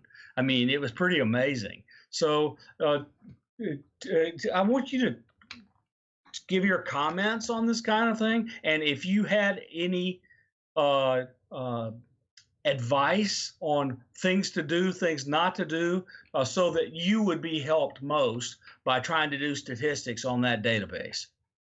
Okay, two questions I have for you. When you mentioned that radar, are you talking the MADAR system? I'm not talking the MADAR system. I'm talking because I'm not doing magnetics. Well, then there's another technology that can use the other people's radiated radio signals and use that for reflection. I can't go into it deeper because I can't confirm or deny because. But I can't. I understand. I understand the technology. Yeah, we're doing passive radar. That's yes, essentially passive radar. Yeah. Okay, so I'm not going to tell anything I know that's classified, but there's publicly available equipment with publicly available algorithms. And as a scientist, what I'm going to do is enhance those algorithms using things that are not classified. I'm not going to use classified algorithms which do other things. So of course, and what we're going to try to use is television transmitters and FM transmitters to try to get a track on objects. That's brilliant because that would be the best way to do it. One, you don't have to have the big powerful transmitter; they already got it. Yes. Yeah. So I'm going to tell you, Davenport wrote about this at a MUFON conference 20-something years ago from his perch at Newfork, and it never went anywhere because at the time it was going to cost millions of dollars. Well, the little artificial intelligence computer we're talking about using is a $59 computer from NVIDIA. And the radar receiver is right now in the current form that we know works is $200. And the fanciest antenna we need is $100. So we're talking about $350 to have a passive radar that can track objects across the sky. When we were first working with it in the middle 80s, we were doing it with a PCAT. Oh yeah. Look, I wrote a lot of code for a PCAT, but I'm telling you, these NVIDIA GPU based machines that they cost $59. I'm a ham radio operator. I'm very interested in what you're doing. Believe me. Exactly. I knew you were a ham. So my call is N4HY. It's a reasonably well known call, and I've been doing software defined radio since with Joe Mottola since the 1980s. He went outside the quote community and wrote a bunch of papers about software defined radio, and then I did the architecture of the flex radio things and wrote a lot of the software. So this is like right up my alley is to do this kind of work, and it has. But I'm going to tell you what people don't know is everybody's in a hurry. So am I, but COVID has been an unbelievable impediment getting the things that you need to glue together to do this so you can do a test so everybody can get in on it. Yeah, agreed. I like what your project is. We should talk about it off air. I think we will. I just want to make sure. But do you have can you think of anything that you could say to me that I should be aware of that you want to make sure is not done or should be done? Just any kind of input you might have. And if it's nothing, great, we can just talk later. Off the top of my head, no. I'm about 45 minutes from going to sleep. So it's really late here in the East Coast. No, right now I don't have any ideas, but I'm going to think about this clearly. By the way, Peter Davenport has teamed up with some of the NICAP guys that are doing the MADAR system, and it's expanded tremendously over the last couple of years. And the data is automatically inputted into the New Fork database, and I actually have 2 years worth of MADAR data in my database now. I can report it out like a shape. That's great. This Sky Hub project is incorporating MADAR. And we have, especially in Europe, because we have this Sky Hub / MADAR project that's going on in France to marry the two.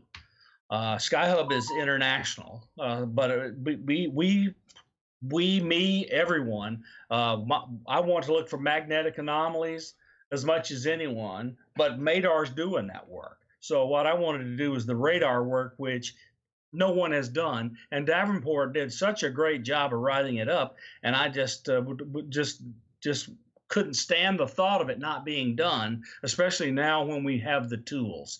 And now that the technology is literally dime store technology, it's only going to get cheaper. It's only going to get cheaper. Dave, I got a question coming from our audience here, and this is coming from John, and he is asking, Cheryl, what are your preferred methods of communication for your studies? I'm not sure what the context is. Is it book or is it social media? You do books. Well, okay, we have the book, but we do a little bit on social media anymore. What I do is we've got the book. We're getting ready to do another book. I do a lot of radio shows. We share things. I'm getting ready to put on like 50, 60 books. And Linda and I quite literally plan to walk off into the sunset. And I know a lot of people say, no, you won't. No, you won't. Yeah, we will. Trust me. We have some other projects. We're not getting any younger, and we have a couple of other projects we want to do. I write 3 columns now, Dave. I write a UFO column and I write 2 paranormal columns, and I just got asked to start writing a dramatic radio series. So life gets complicated, but we're going to complete the study. I really want to complete the study on the UFOs. I want there to be a major contribution of data, which everybody's been crying there's no data. Well, we're going to provide it, and we're going to provide it in spades. So. Oh, that'll be terrific. That'll be awesome. That'll be awesome. Bob? Okay. So you have, I just want to make sure that people know that you have compiled a compendium of all of the stuff I think you did for about 6 years for the newspaper. So tell us a little bit about the book UFO Beat. Oh, okay. That was fun. The paper made a deal with me originally that I would own my stories. Okay. So when we found out the paper was going to go out of business, a bunch of the journalists started scrambling to get copies of the stuff that they had published. And the publisher said he was going to leave the website up for indefinitely. And I was able to acquire the edited versions of the art, what was actually published. But the problem was I had 4 different editors over the 7 years, and everybody stored it in a different place in the server. And we had to do some very, very fancy searches to find all of the articles. It turned out to be 136 articles that we wrote over 7 years. Actually, it was 137th. Dave, you'll understand this term. The 237th article was spiked. Okay, I was never censored, but my editor said this was around 2013, 14. It was around 2015. I wrote this article. It was very snarky in its tone, It was like, if we have disclosure, what's going to happen to us? Okay, what, suddenly, we're going to start having aliens on Good Morning America. We're going to have reconciliation talks with guys like Whitley Strieber and the guys that he talks to. That kind of thing. And we talked about all this. Oh, there's going to be alien perfumes. Our culture is going to be changed by this. And I wrote all this snarky stuff in the last part of the article, quite literally takes the late night ambulance chaser type article. Due to galactic treaties, if you've lost your job due to a UFO sighting, had cattle mutilated, or contact this law firm, that kind of thing. You may be due money. And the editor spiked it. And I asked him why. I said, it's very practical. It's very reasonable. He says, you've developed such gravitas as a journalist. We feel it would be demeaning to you to put a snarky article like that up. So when we put the book, The UFO Beat, together, we decided to publish that. The other cool thing is I wrote a very serious article about Billy Muir. Oh, great. Tell us that. Well, and it's in that book, by the way. And I wrote the article in the context that I always felt that the people who complained and debunked and said that Billy Muir was a fraud and everything, the lady does protest too much came to mind. There were too many people protesting him. Okay. And I had seen some stuff in his film footage that suggested to me as a trained video editor that this stuff was genuine. Well, I wrote this stuff up in my article, and the mail that came in wasn't so much the mail, but it's the comment section on the article. The pro Billy Muir team and the con Billy Muir team went to war in the comment section. Okay, my editors were impressed. I mean, it was hundreds of responses, and it got ugly, And so when I put that article in the book, I wrote a little addendum to it, and it says, when before the Spanish-American War, the artist Remington, who was working for the Hearst papers, was down there in Cuba, and he said there will be no war. And Hearst telegraphed him back and said, "You send me the pictures, I'll send you the war." Okay, and which is very famous terms in journalism terms. Well, basically, my attitude was I wrote an article that caused a war of words, and as a journalist, I was rather tickled to do it. So this begs me to ask the following question. And with that many articles, I'm sure that you have, let's call it a nuts and bolts flying saucer favorite. Pick one and tell us about it. Nuts and bolts favorite. I would have to say, the problem is when people came, I had people come to me all the time and tell me the big story about the big thing that set down in their backyard or in their farmyard or whatever. And I was not a field investigator, so I didn't take those stories seriously myself, because I got bagged once early on in my first year writing journalism. Somebody told me a whopper and I published it, and I had to live it down for a while. But I don't really have a really great nuts and bolts story.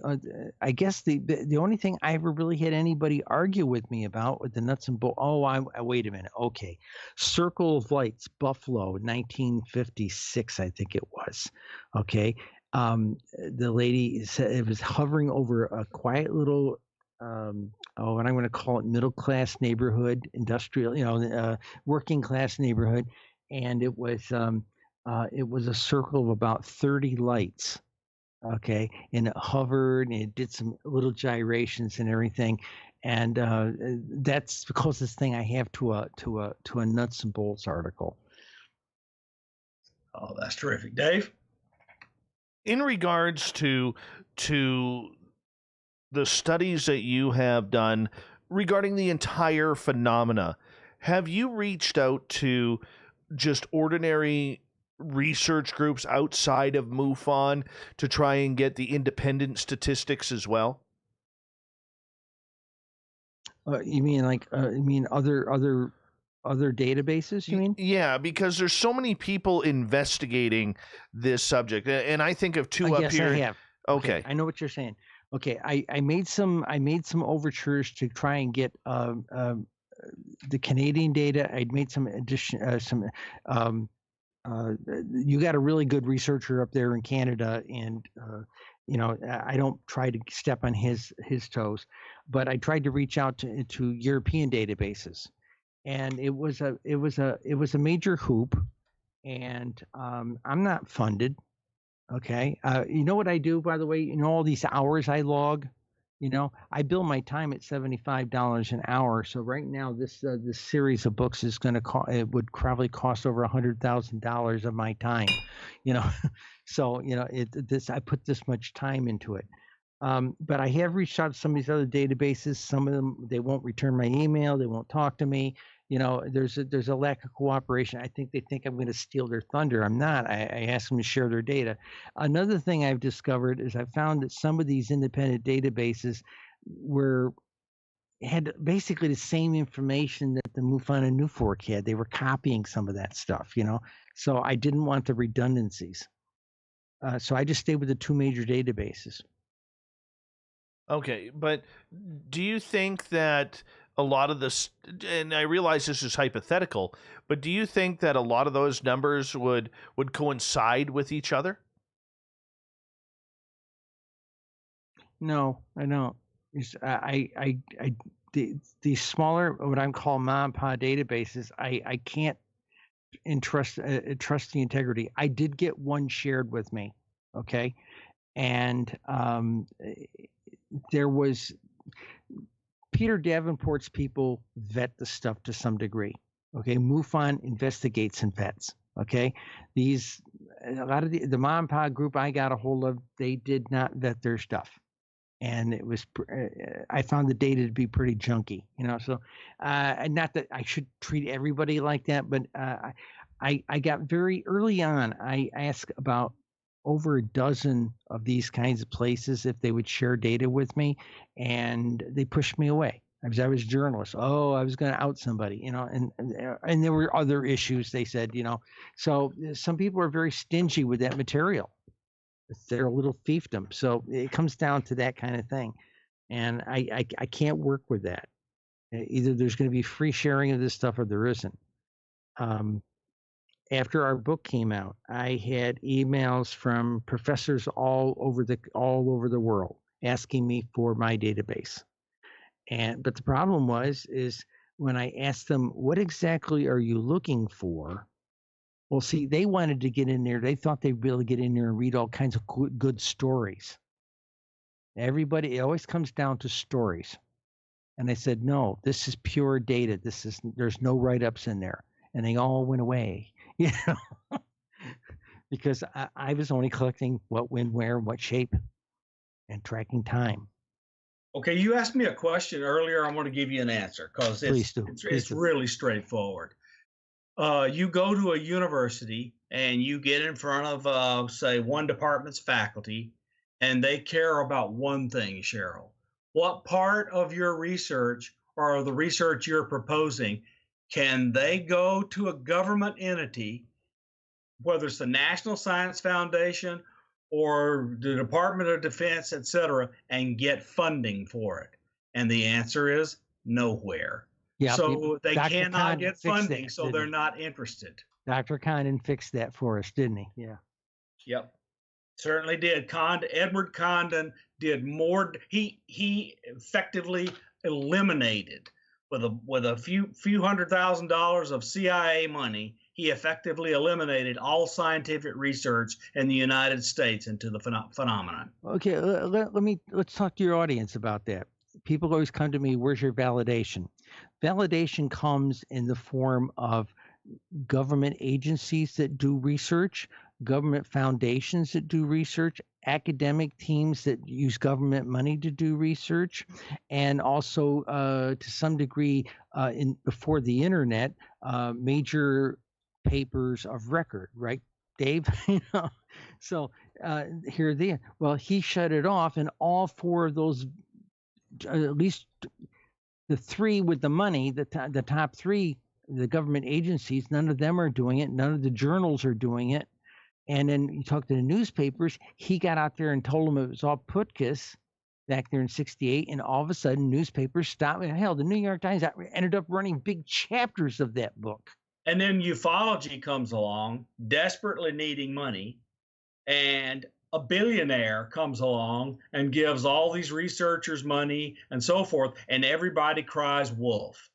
If you can't get money from government, you can't find foundations that will support the scientific research. If Robert Bigelow wants to write a check, you should do something but publish the results. Now, that's part of the problem, is Bigelow wanted to keep it all to himself. Dave? Guys, we only got about 10 seconds here before we have to go to break at the top of the hour on Science Bob with Friends. This has been a great show so far. And I know Cheryl's getting tired because she's on the East Coast, I'm on the West, and Bob's somewhere in between. But this is absolutely fantastic radio for Science Bob and Friends tonight with Dr. Bob McGwier, formerly of Virginia Tech University. Yes, the man has his name on like 20 satellites plus up in space. And Cheryl Costa, award-winning journalist in the field of ufology.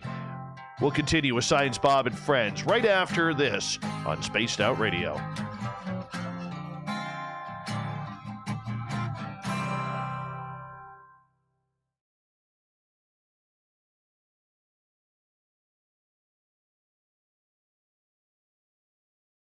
All right, we're clear. I'll be right back, guys. Oh, Bob, that was a great half hour. I thought so too. Bob, something I couldn't say on the radio. Okay. Linda. Okay, just remember the YouTube audience can hear us. Okay. Sorry about that. No, that's all right. Yeah. No, let me say it this way. Linda worked for the National Academy of Science at that time. Okay. Okay. And she knows that they signed off on that and gun decked the whole thing like everybody else did. And the sad thing about it is when we started seeing all this information about all our nuclear missile silos getting shut down, Yep. the Air Force neglected to tell Dr. Condon about that. It might have changed his findings. No kidding.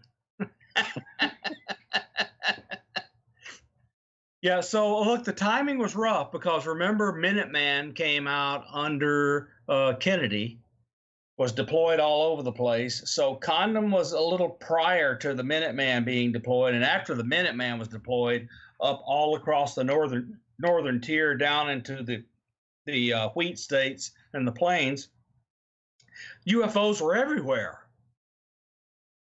They were definitely wanting to figure out what we were doing in those silos. Well, the way I looked at it from the standpoint of the primitives have a box of dangerous matches, so that was pretty much the issue. I think bottom line, and this is for our YouTube listeners who can hear all this, I think the bottom line to everything is that with all the press the topic matter is getting, we've been seeing more and more academics, kind of like SCU guys and that type of thing, are showing up on some shows like this and talking. And I've got a contact with two that are in major universities, one in New York State and one in someplace else. And one of them gave me the idea of, when I published this whole big 60-book thing, of literally taking it to, in my case, my State University of New York, and say, guys, is this rate a PhD? Probably not, but then again, maybe it is, because nobody's ever done this before. This is new science. You have to find a faculty advisor that will sponsor the research and agree to set up a committee that can grant you the PhD after a defense. That's the way it works. You got to find a person. Okay. Well, we'll see what happens there. One of the arguments I had, one astronomer that I was talking to, he was talking about, all this invalid stuff. And I said, we're doing research kind of like there used to be a lot of the women computers back with astronomy things, and guys always took all the credit for their research. This is, we caught that kind of crap from the the UFO researcher, oh, we still get it. They say, well, you're not boots on the ground investigators. I said, that's not, there's other ways of investigating besides being boots on the ground. I don't do ticks, barbed wires, or cow patties, I got news for you. Richard Feynman did not many fingers in a lab, but he changed the world. We wouldn't be doing this right now if Richard Feynman hadn't done quantum electrodynamics and we have these computers in front of us. Yeah, that's a stupid statement. It's boots on the ground. Yeah, look, you need. Me in particular, I've lived my life on the border of science and engineering. So occasionally I go kind of all the way over into science and publish a mathematical theorem. You can read my papers back in the Journal for Differential Equations and know that's true. But on the other hand, I've done a bunch of engineering projects all my life. Before I was even credentialed as an engineer, I was doing engineering projects. So you need all types. You need thinkers, you need people to take data and say this is interesting things in the data, and you need people to do hypothesis, which you can go with boots on the ground and test or into a lab. It's just, it takes all types. We need a great big diversity of people working on this problem. Agreed. The biggest problem we ran up against when the first book came out, well, you can't prove it. And I said, well, you can't not prove it. But the other comment that came out of that whole you can't prove is everybody expected our research to give them the answer of this stuff. And I said, no, scientific method is gather data and start analyzing. We never set out to prove that really are aliens. This is a problem we had with the media. They kept calling me up. Who's driving them? I said, I don't know. It could be aliens. It could be government pilots. It could be the Teamsters. I don't know. Yeah. I said, I can just tell you where they are and where they're not. People hate. We got 1 minute. 1 minute. People hate honest, ethical people. If they want an answer, they don't want you. They want you to be unethical and give them the answer they want. Linda works for a college, and after the book came out and the New York Times article came out about, there was some serious jealousy with some of the academics and everything. Would you believe we are shunned at the college Christmas party for the faculty? Oh, for crying out loud. We are terrible. Absolutely shunned. We used to be able to go there and mingle with everybody. We are absolutely shunned. All right, guys, hold on 2 seconds here because we are going to go back to the show here in just a couple of seconds. And thank you to Miss Pickles, Derek, Science Bob, and Chris Reap for the super chats tonight. And here we go in 5 seconds.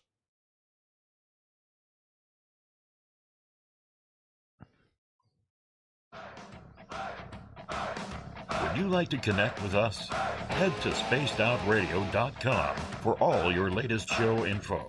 Now, back to Dave Scott and SOR. Third and final hour of Spaced Out Radio is now underway.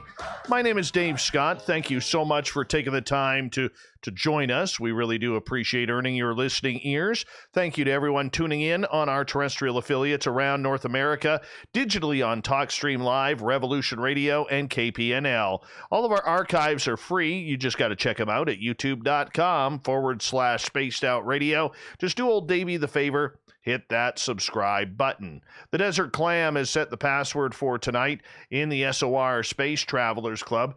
Decimestrial. Decimestrial is your password.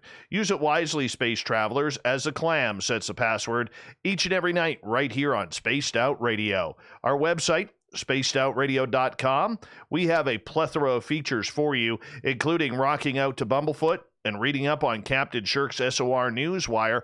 Follow us on Twitter at Spaced Out Radio and on Instagram at Spaced Out Radio Show. We continue on tonight for the final time. Science Bob and Friends happens once a month here, where we talk about the who, what, where, when, why, and sometimes how of the paranormal, supernatural, and ufological. Our special guest tonight is award-winning journalist Cheryl Costa. Science Bob, it's been a great show so far.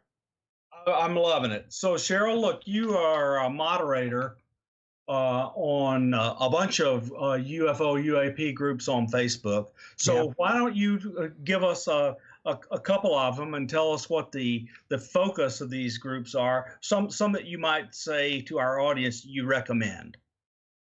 Well, okay. A lot of people come to one called UFO Disclosure, and it used to be pretty good discussion in there, but we've gotten so many people in there now that so much stuff gets posted, and I mean, I could probably throw away half of it in the morning, and it would still be too much stuff in there, and it's all bright colored aliens and this and that and claiming a lot of stuff. I don't have enough hours in the day to read every single one. I turn off the ones I know are absolute hooey. And then what I do, other people will come back and complain about a particular one being a hoax or being inaccurate information, and I'll get rid of them when other people read it. But some of them are very good. Some of them are bad. One of the best run groups on there was one called on Facebook. It's called UFO Independent, and the admin lives in Paris. She's really sharp. She's got a team of a couple of other good people to do this stuff, and she tries to curate the material that actually gets posted and stays in there, and she does a pretty good job of it. Oh, that's great. That's great tips. Dave? Your books and your studies have been read by a lot of famous people, scientists, and government officials around the world. Your books, your studies, where have they reached to? I know the Congressional not the Library of Congress, but the Congressional Information Office has 5 copies of our book. I have been told that the Vatican has several copies of it. It's shown up a lot of different places. I've been at the UFO conferences. Had literally had somebody come up and hand me their copy all dog-eared to pieces and say, "Would you autograph it?" That type of thing. And so, yeah, a lot of people do use it, and a lot of MUFON investigators just swear by it because one of the things it gives them is MUFON data is only about 40% of the total UFO data that between these two databases, and NUFORC's about 60%, and that model holds pretty solid. And so if a MUFON investigator is going to some particular county or something like that to do a field study, they have found that they can look in the book and say, okay, this county in this particular state has had this many of this kind of shape or this many sightings in a certain period of time. So right now he's got more in 5 or 10 minutes looking in our book versus a couple of hours struggling on CMS over at MUFON to get that information. And it's only going to be about 40% of the information. So I've had a lot of very positive feedback there. I've tried to get people who say they want disclosure. I have tried to get people to buy a copy for their local library and submit it to have it put in their collection. And what happens is there's always a bunch of trolls that come in there and shout it down and saying, "Oh, she's just trying to sell books." But disclosure is also getting the information available because most libraries don't have a very good UFO collection. Okay, because a lot of the modern writers don't get their material put, especially with self-publishing, are not getting their material listed in OCLC, which is the worldwide database for librarians. And if librarians don't know about your book, they're not going to buy it for their collection. Linda is a cataloger, presently in her career, and she gave us a really good catalog. And when I went to a library and handed them a copy of the book, I told them what I had a little yellow sticky on the front cover and said, "There's the OCLC number." They had it cataloged in their collection within 2 days. Okay, so the hard work had already been done. But there's 125,000 libraries in the United States. About 5,000 of them are university and college libraries.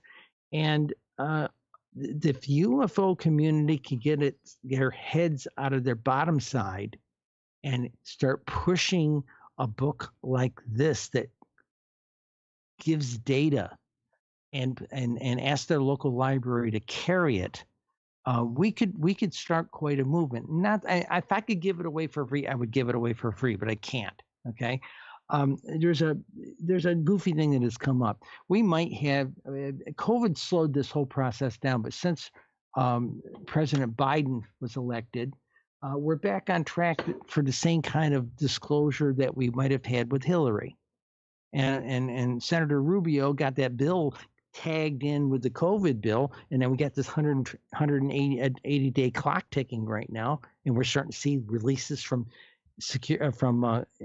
agencies, government agencies and things.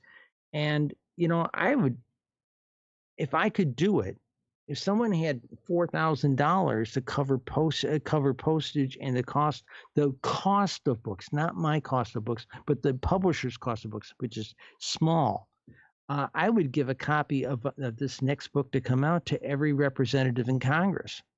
Like, if we could, if someone wanted to throw $5,000 at it, that's what it would cost, with the cost and shipping and all that kind of stuff.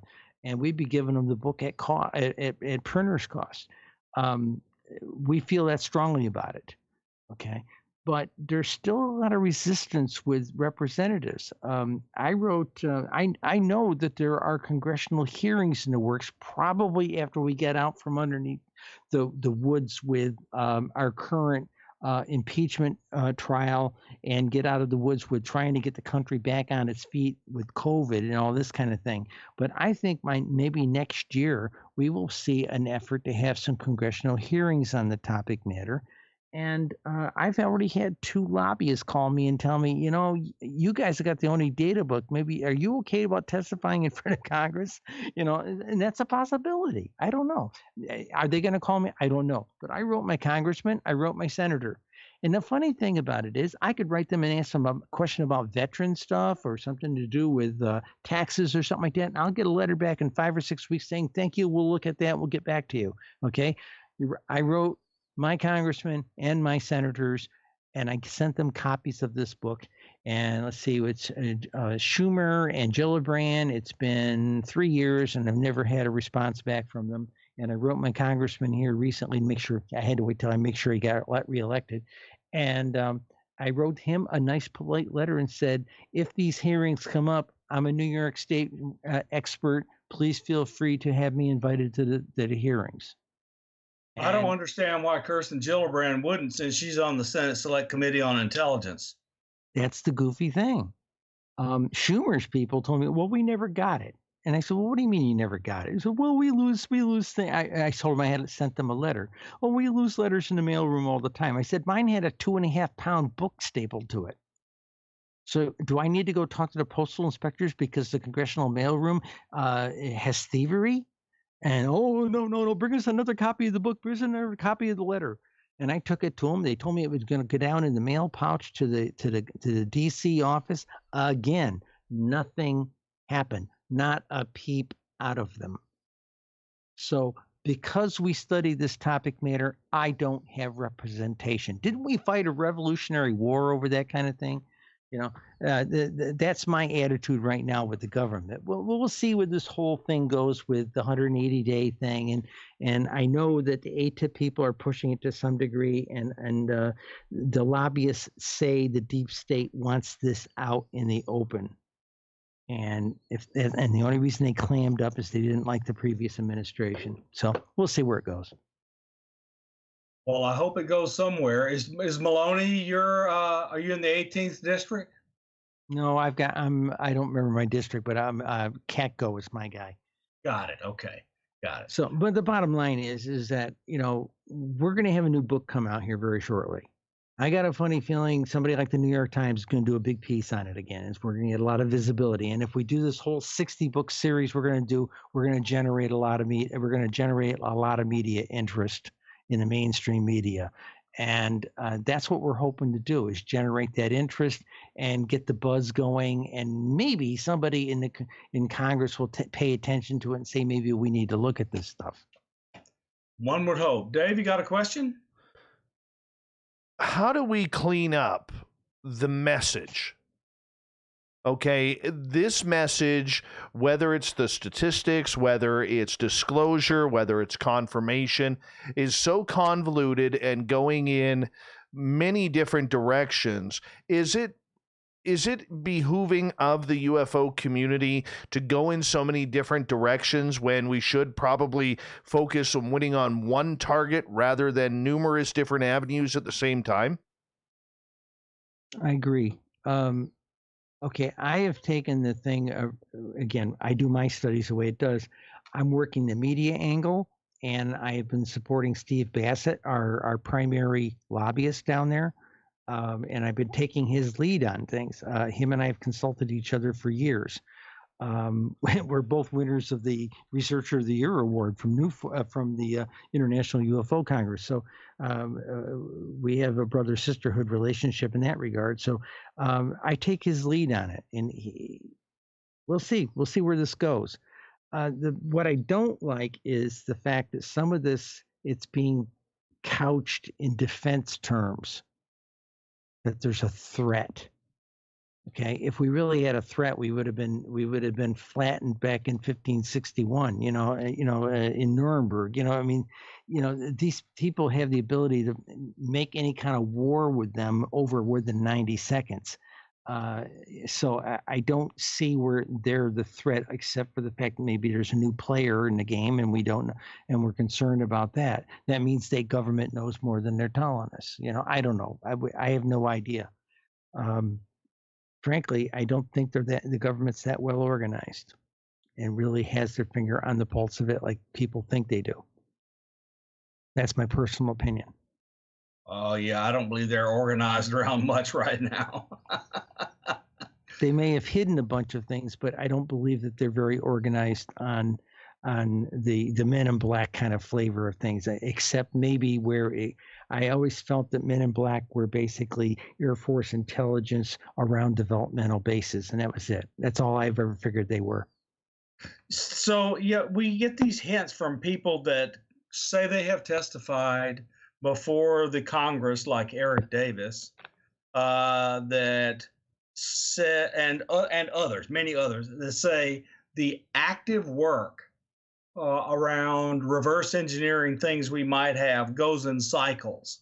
They do a lot of work, or administrations change or whatever, and then they ebb and flow. And if you're in the middle of an ebb, nothing's being done and nobody's going to get access to anything. And then they would ramp up and try to do something again. And because the technologies go through these massive transformations every, let's say, between 5 and 10 years. People don't realize 20 years ago we didn't have cell phones. Agreed. And we only have had digital television for like 15 years. So people just don't realize how much things change when you have these radical transformations.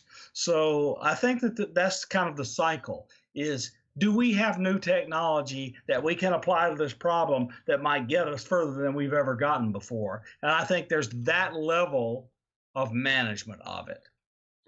The problem is we have congressmen that don't even know how to do their email. Okay. All true.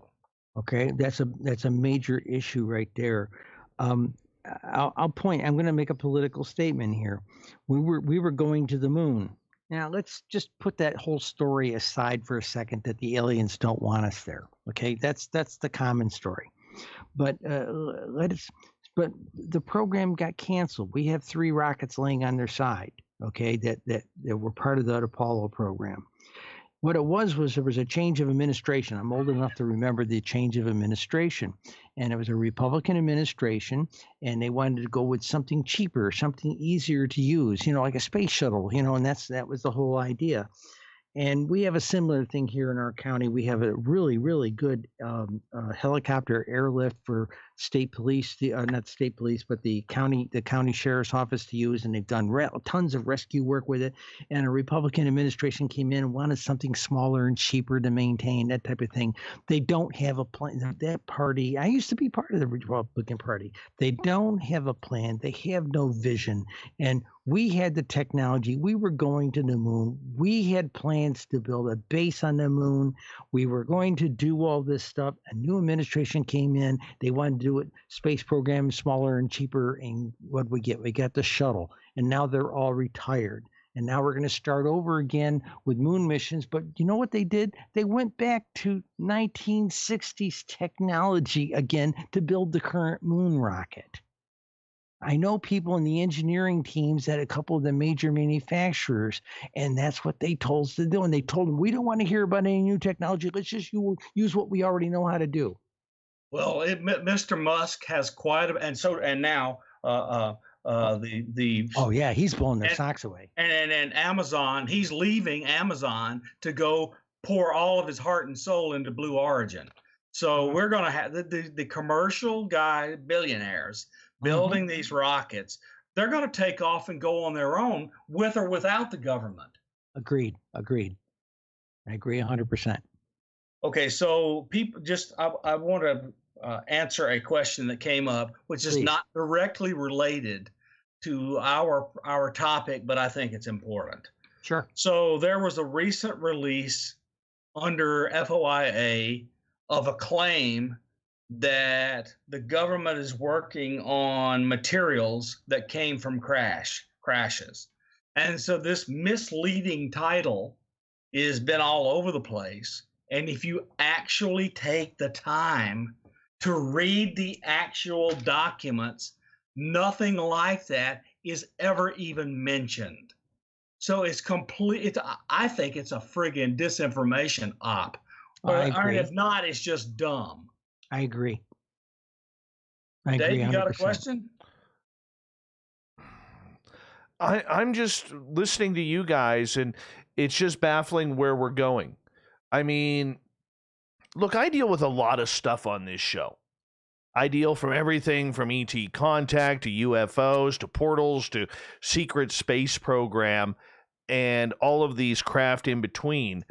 And I always get stuck on the fact, that there's a lot of claims, even subtly by people like Lou Elizondo, who come out and say, we think that might be theirs in regards to, say, the black triangles, which somehow have the name of TR3B. How do we know that we don't already have the technology, and that what we see with Elon Musk, what we see with Jeff Bezos or anybody else is extremely antiquated?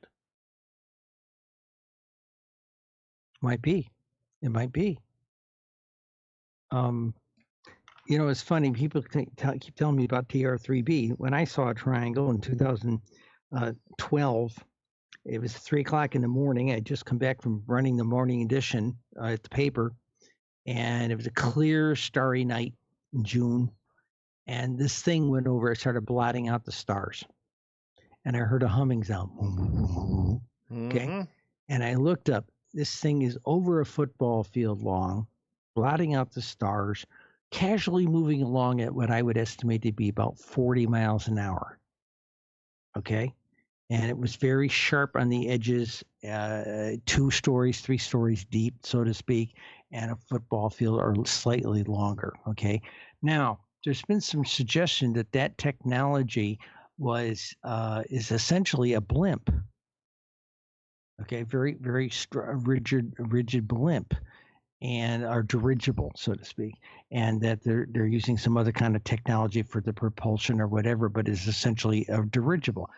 I don't know if that's true or not, but it would fit the profile of, here's a TR3B, it's supposed to be jet powered and all this other kind of thing, and here's this thing moving along at 45 or 50 miles an hour. Okay. And I've talked to other people who have seen this sort of craft, and they agree. There was a guy in the 70s who saw one of these things. He was riding a snowmobile. It came over his snowmobile out in his dad's snow-covered field in January, and suddenly the snowmobile quit. Okay, and he looks up and the stars are being blotted out. And when the thing flew over the high tension wires of one of the electrical grids, it was arcing up to it. Didn't even phase it. Now, I'm sorry, anything we would build, that was an airplane and it started arcing up off of the high tension power wires, it would take the thing down. This was something different. I do not believe that triangle technology, the big ones, are ours. Smaller ones, yeah, okay. Something the size of a 747. Bob, we've only got about a minute left with you and Cheryl tonight. It's been a show that has blown right on by, my friend. It's been amazing, Cheryl. This was everything I had hoped it would be, and I only wish we had another hour. But like you, I need to go to bed. Okay. It's always a pleasure to come on the show anytime, anywhere, guys. Well, you know what? When we can get the brains like both of you on the show and, the comedic ventures of Dave, as hard as I try, and half the time it doesn't work, it makes for great radio. And thank you, Science Bob, for another great edition of Science Bob and Friends. We'll talk to you next month. And Cheryl, congratulations on your new book coming out with your lovely wife. And I cannot wait to have you back on to tell us all about it. Oh, do me one favor. When do you think it will be released? Roughly May. Right, May. Well, then we're going to get prepared for May to get Cheryl back on the show. It's just that simple. Just that simple. Science Bob and Friends, once again, happens once a month here on Spaced Out Radio. We'll talk to Science Bob the second week of March. Coming up next, we have the SOR Newswire and the Thought of the Day. Stay tuned. Spaced Out Radio continues right after this.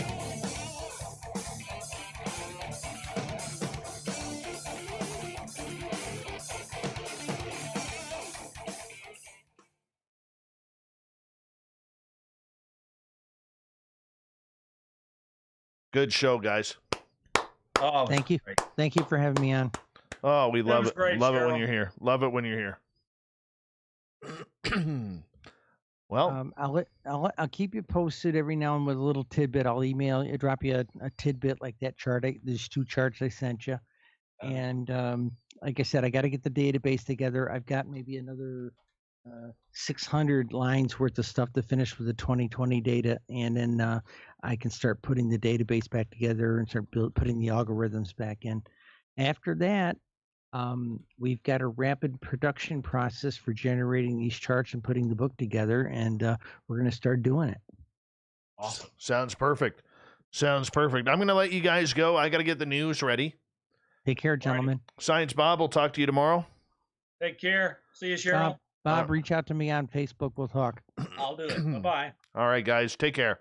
Science Bob and Friends with Cheryl Costa, the brilliant and talented Cheryl Costa. God, that was fun. That was a lot of fun, that show. And, we're lucky. Totally lucky, man, to have them here. Totally lucky. Let's see here. We got the news coming on up. Yeah. It's all good, man. It's all good. All good. I just gotta find my thought of the day on Twitter here. And there it is.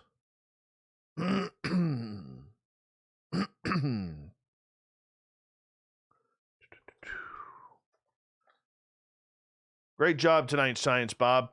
Hey, there's Mr. Cowley. Welcome back to the show. Oh, Mr. Cowley wakes up early for Spaced Out Radio. Yes. We love our Mr. Cowley around here. That may be one of my favorites every single day. Every single day.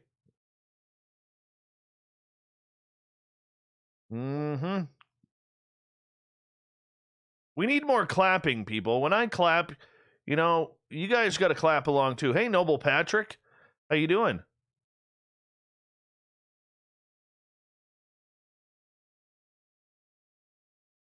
Rollo 100, good to see you. I want cool people to join the clubhouse so I can follow them on there.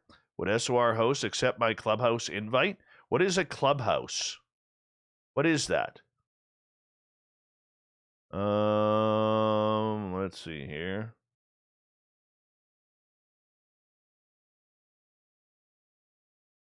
I don't know what a clubhouse is.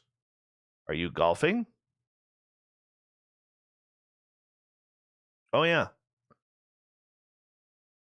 Look at Corey Foot there. He comes in to say hello at the beginning, goes back to the Hallmark channel, and then right at the end throws in a few claps just to say, hey, I wasn't watching the Hallmark channel. I was actually listening to you, Dave.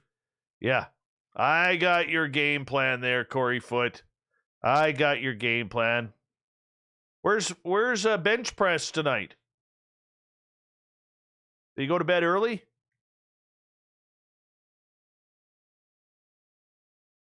Oh, Mr. Cowley. I don't know why I just find that so entertaining, but I do.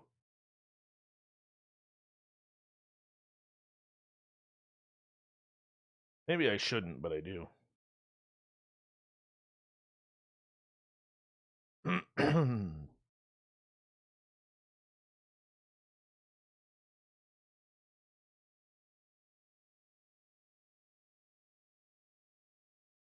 Is a seal evisceration plant? I don't get that.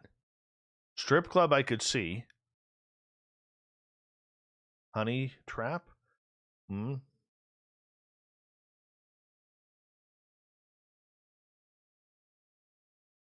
don't know. All I know is we're going to round third and head for home here soon.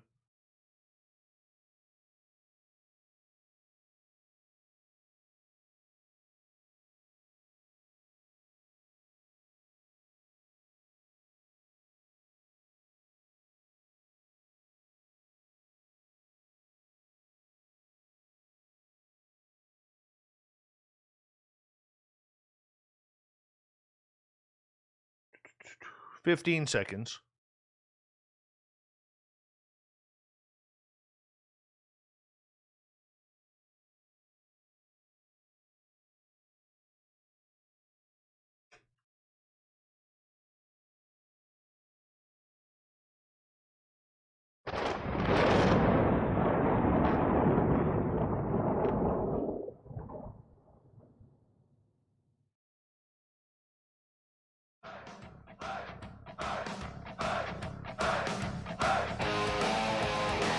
We've rounded third. We're heading for home tonight on Spaced Out Radio. My name is Dave Scott, sitting in the captain's chair of SOR headquarters. Thank you so much for taking the time to join us, including you, Mr. Cowley. Welcome back to the show. Oh, Mr. Cowley wakes up early for Spaced Out Radio. That's Mr. Cowley, who wakes up early in the United Kingdom to tune us on in. You know, perfect last name. Perfect last name. Hey, I want to remind all of you that if you have checked out our archives, you know they're free for you at youtube.com/spaced out radio. Just do old Davey the favor, hit that subscribe button. Our website is spacedoutradio.com, where we have a plethora of features for you, including rocking out to Bumblefoot and reading up on Captain Shirk's SOR Newswire. Follow us on Twitter at Spaced Out Radio and on Instagram at Spaced Out Radio Show. Speaking of the news, let's do this thing.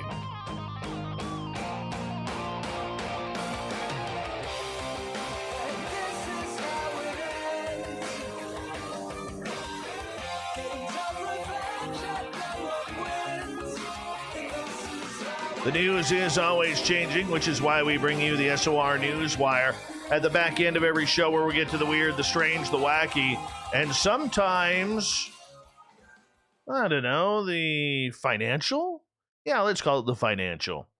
Have you ever wanted to buy a ranch that allows you access to the top secret Area 51?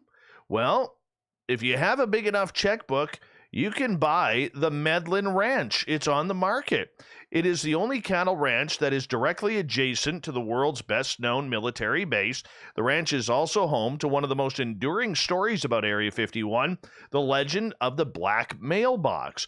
Nevada's Tickaboo Valley is beautifully sparse.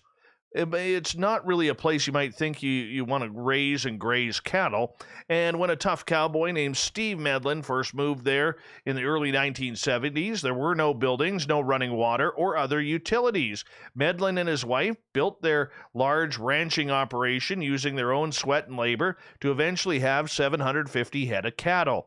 They and the rest of the world knew almost nothing about the top secret work underway just over the ridge at a place dubbed Area 51, a designation that had disappeared from maps in the late 1970s. In the mid-80s, they got a crash course on the base when the United States Air Force seized 89,000 acres of public land without any explanation. Some of that land had been used by Medlin to graze his cattle. They say it's never going to make a difference, Medlin said. I'd like to see something in writing that says that. Medlin eventually worked out a deal with the Air Force. The military told him he could enter the forbidden base to tend his roaming cattle, but needed to call first on a radio they gave him. Now, this is also the same area where many people believe Bob Lazar worked there, but you can buy it.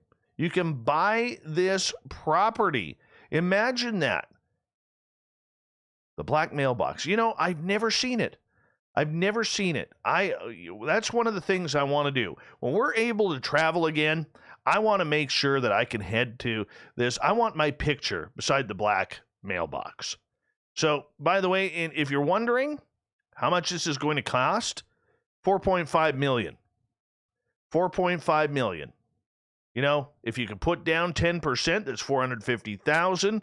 Mortgage the rest, the cattle should pay for it. At least you hope. All right, moving on. A metal-loving musician in Tampa Bay, Florida, has made probably the most unique guitar. Yeah, you don't want to...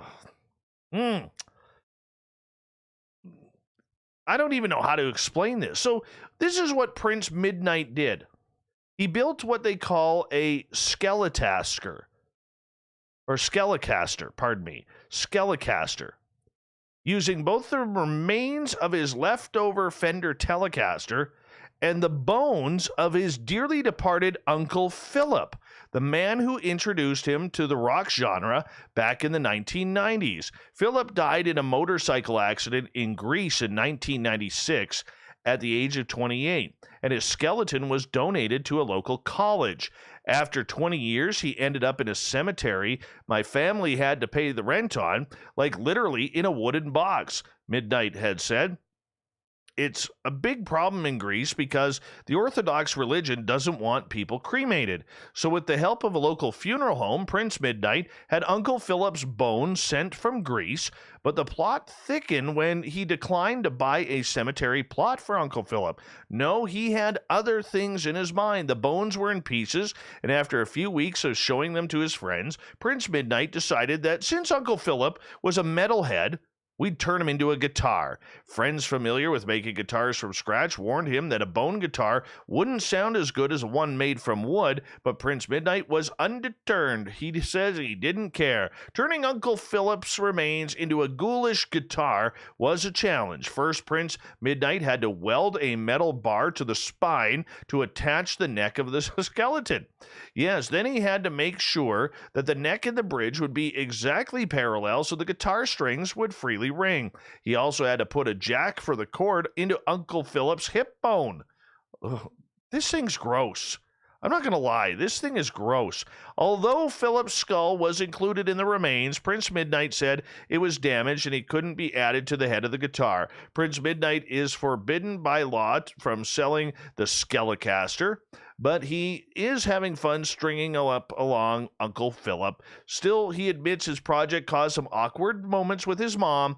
At first, she said it was sacrilegious and the work of the devil. You know how moms are, he says. But I asked her, Uncle Philip was the biggest metalhead of anybody. Where would he rather be, in the ground or shredding? And she said, shredding. Go look at the pictures of this thing. This is horrible. Absolutely horrible.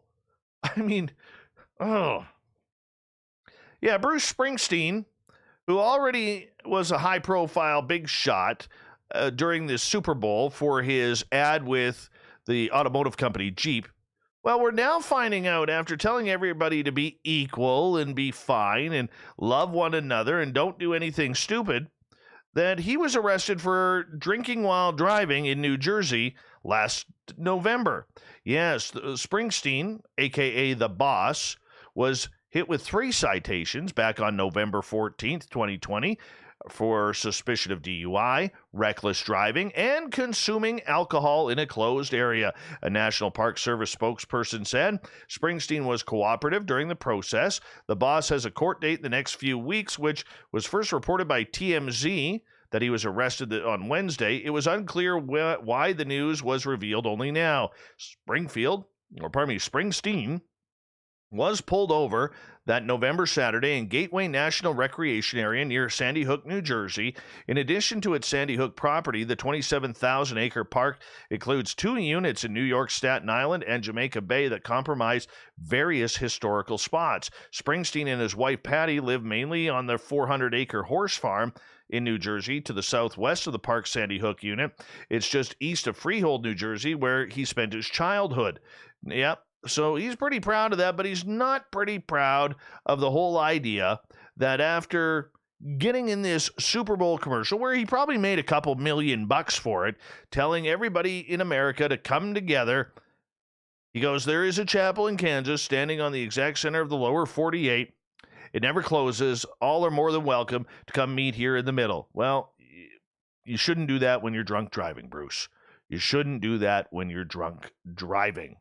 All right, moving on. The 2013 surveillance video was strikingly odd. That's when Vancouver student Elisa Lam was seen cautiously stepping in and out of an elevator at Los Angeles' Cecil Hotel, pressing multiple buttons for multiple floors before she started to wave her hand outside the elevator and walked away.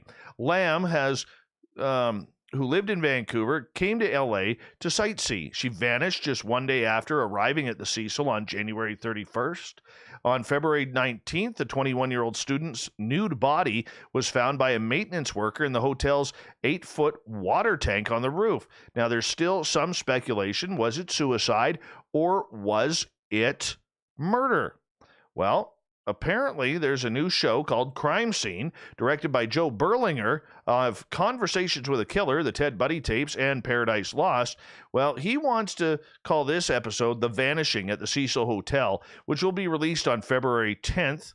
Yeah, Lamb's case ignited a media frenzy and mobilized a slew of internet sleuths desperate to discover what happened to her. Her death was later ruled an accidental drowning, but that hasn't quelled the endless speculation about how she was able to get inside the tank and whether or not she had help. Lamb, who suffered from bipolar disorder, is the last known casualty of the Cecil Hotel, which was built in the 1920s near LA's Skid Row. It inspired a season of American Horror Story with Lady Gaga.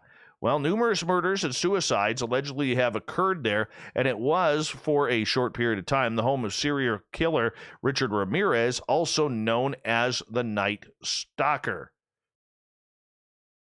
Well, sometimes hockey can be dangerous. More than 24 fishermen, well, let's say fishing can be dangerous, not hockey. I don't know why I said hockey. Got hockey on the mind. More than 24 fishermen were rescued from a Minnesota lake after the ice they were standing on suddenly separated from shore. Oh, that's scary. The Duluth Fire Department confirmed the incident, explaining that they had received a call for a water emergency in Lake Superior. Because, Lake Superior, they said, never gives up her dead when the winds of November come early. Anyways, we'll say February now. Officials were told that a large group of fishermen had been fishing in individual fish houses when the ice that they had been on separated from shore. When authorities arrived at the scene, they found the group of anglers floating on a large ice sheet off the Beacon Point housing development. Yeah, holy cow, that would be scary. One of the fishermen, Austin Balaam, said that he was standing on the ice when it suddenly broke off and started floating into the lake. We look out and everybody's running, he recalled, And then we started running towards the shore and looked, and it was probably 100 yards out already in open water. We were out there having a good time catching fish, and it just switched up that quick. You could definitely feel the wind switch on us really fast. After the arrival of the scene, rescue crews jumped into action, using boats to shuttle small groups of the fishermen into shore. Photos of the rescue crew were posted on the fire department's Facebook page. Officials also managed to rescue an additional angler who was walking towards Park Point from the water scene. And the good part about it is everyone survived. Everyone. Now, some of them lost their gear. They had to abandon hundreds of dollars worth each. But you know what? That's a small price to pay for a fisherman, because life is more important, and there is always room in the budget for more fishing gear. Trust me, I know this personally. Sometimes can't afford gas, but fishing gear? Oh, always. It's an unlimited budget.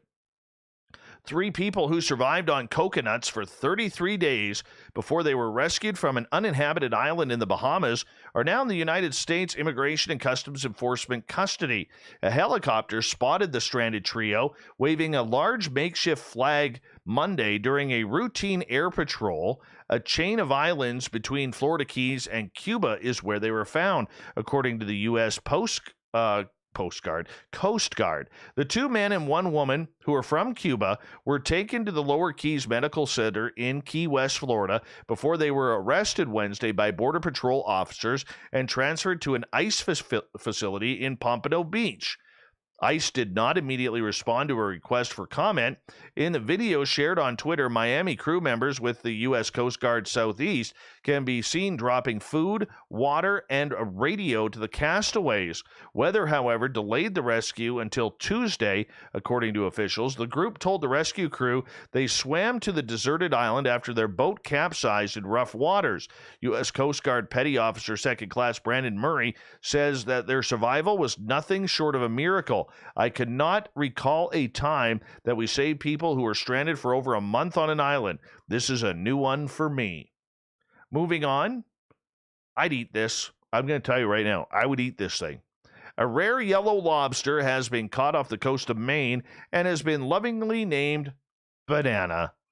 The University of New England said that Banana was caught by lobsterman Marley Babb and donated to the university. The yellow color comes from a pigment in the lobster shell, and the odds of catching one are about 1 in 30 million. Babs contacted the Maine Department of Marine Research after his once-in-a-lifetime catch to see if they would be interested in housing the lobster. Lindsay Ferret, a lab coordinator and chemical hygiene engineer at the School of Marine and Environmental Programs, said Babb drove 2 hours from his location in Tennant's Harbor to drop off Banana. UNE has cultivated strong connections with lobstermen, and Maine DMR Charles Tilburg says it was through those connections that researchers learned about Banana, and Lindsay was able to coordinate with Marley from there. The University of New England is sharing an $860,000 grant from the National Science Foundation with the Maine Department of Marine Resources, Bigelow Laboratory for Ocean Studies, and Hood College in Maryland to study the impact that a warming Gulf of Maine is having on lobster larvae, and the success is growing in the wild until adulthood. Banana is a pound to a pound and a half lobster and settling in nicely at the university. I know where it would sit nicely as well, on my plate. A Chicago man's unusual method of calling dibs on a parking space has gained major attention on social media after he perfected a method of freezing his pants so they stand on their own. Adam Selzer posted photos to his Twitter account showing him reserving a shoveled-out parking space using pairs of frozen pants that he shaped to stand up on their own. Reserving parking spaces is common in Chicago, with residents often using lawn chairs or traffic cones to mark spots they've shoveled. Polar Vortex Fun, pants with nobody inside them. Soak a pair, put them outside. In about 20 minutes, you can form them to shape, and in another 20, they are solid. Seltzer gave the details to his recipe for pants success. And finally tonight, police in Maryland say officers responded to a report of a white tiger perched on a highway wall arrived to find that the big cat was nothing but a life-size figurine. Yeah, they were scared for one point, but the Montgomery County Department of Police said a driver on the Interstate 270 called 911 to report a tiger, and when police arrived, they went really slowly up to it until they realized that it wasn't going to jump them, it wasn't going to eat them, but it would like a pet, because all figurines do.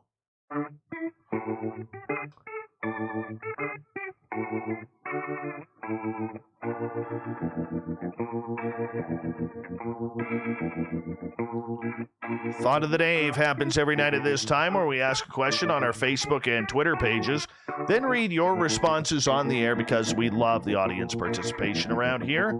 Today's Thought of the Dave is as follows. What's the biggest problem with filing UFO reports? Start with John.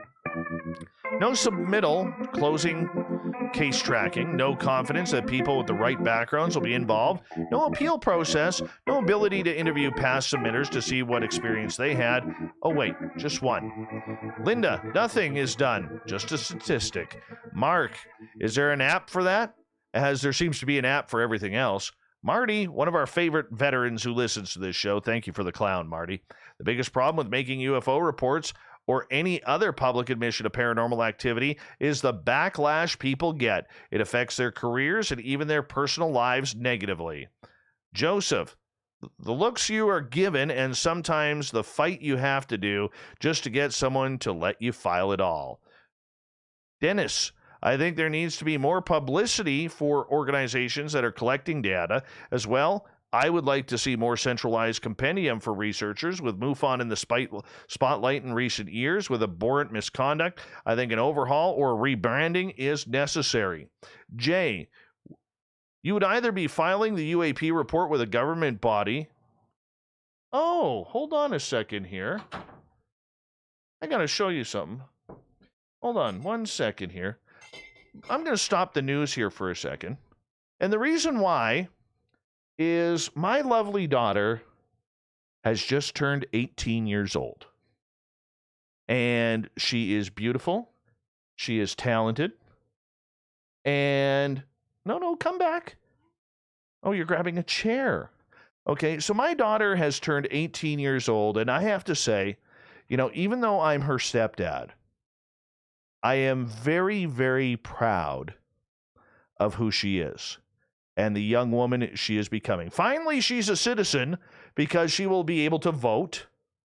But as a dad to this lovely young woman, I am very proud of her.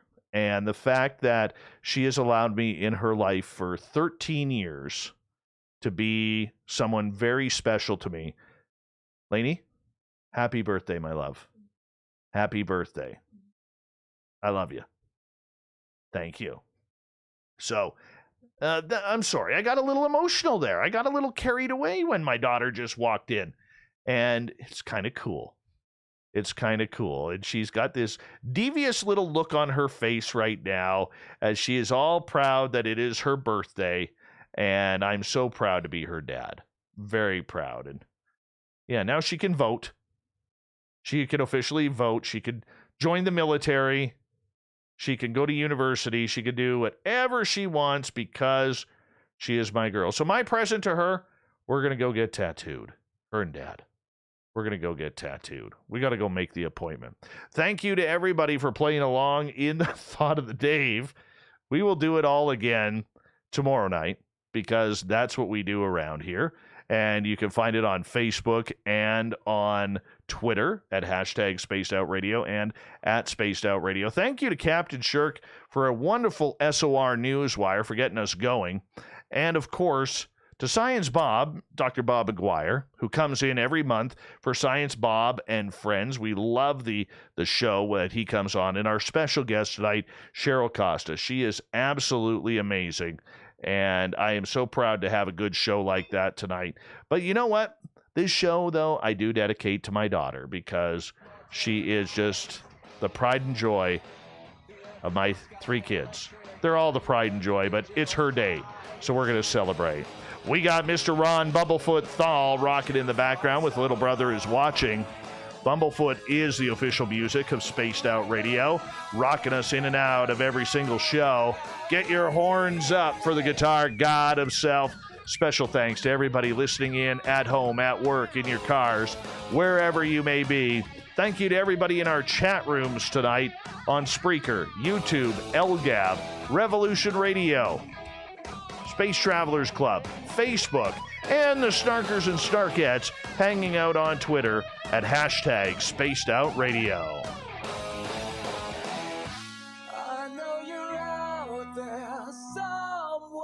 Remember, this show is copyright by Spaced Out Radio and SOR Media Ventures Limited.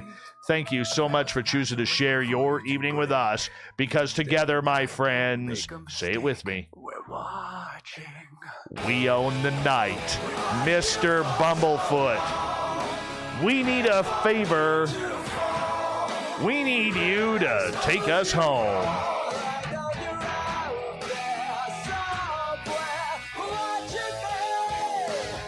Yes, the Woo train has docked for the night.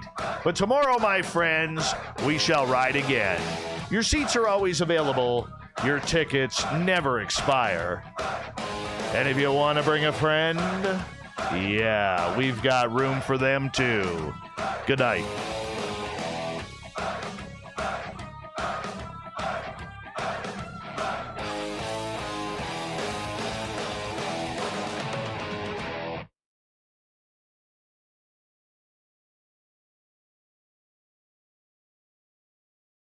Woo! I know, I'm excited. Who the hell is that? My friend. What is a Camillo?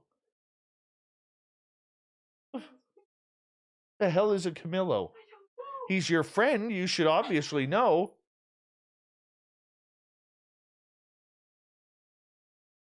See what's happening on YouTube. Hey, YouTube, what's going on? Close that off. Oh, absolutely, Kevin. I'd eat that lobster like no tomorrow, man. I would down that lobster with a nice succulent steak, some garlic butter.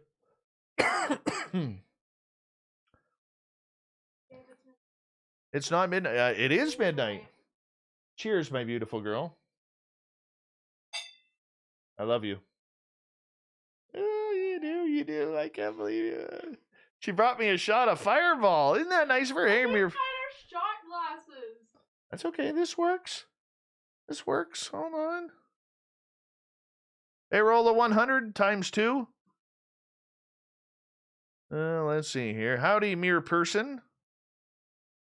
Now that she's 18, she can eat breakfast for dinner. No. You don't eat breakfast for dinner, do you?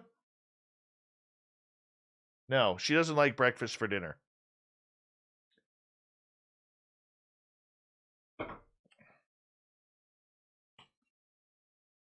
Oh, that's good boat gas. I love Fireball. It soothes the savage beast.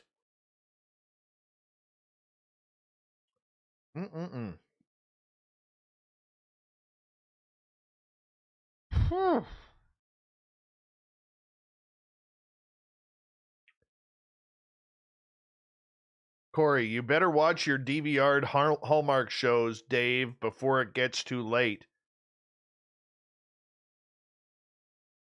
No, Corey. Don't try and push your Hallmark addiction onto me. There is proof. Your own sister ratted you out. Hey, Super Quest, how you doing, my man? How you doing?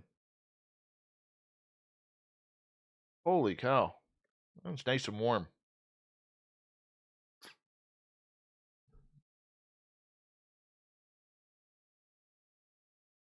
Super Quest, we're going to have a shot of Fireball when we hang out. Totally. Where'd everybody go? Like, all of a sudden, everybody's like, stopped chatting. Like I was doing the news there, and there's like everybody's like chatting away, and then all of a sudden it's like, okay, we're out. We're out. Yeah. Not that I don't love the people who are in here, but my goodness. Why are you hanging out with somebody named El Camino? Can't make up his fucking mind whether he's a car or a truck.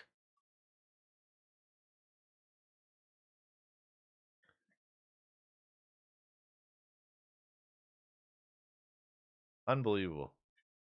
Hey, Steam Train Mark, how's my daughter's birthday looking at the other side of the world? Steam Train Mark's in Australia. Yeah. My friend's actually So it's like 5 o'clock there right now. Raul says El Camino.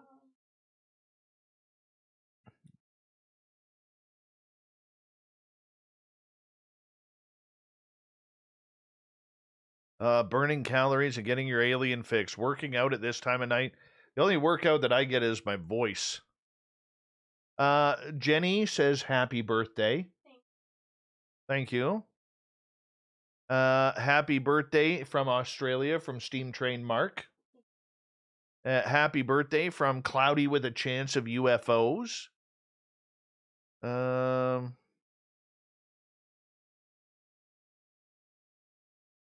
Super Quest says happy birthday. Kevin says you own the night. Let's see here.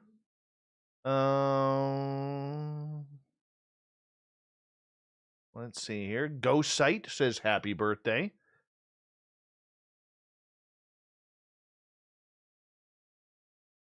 Jen A says happy birthday. Fast Hemi, John Swan, and Mr. Cowley says happy birthday to you. Oh, Mr. Cowley was once 18 too. Yeah.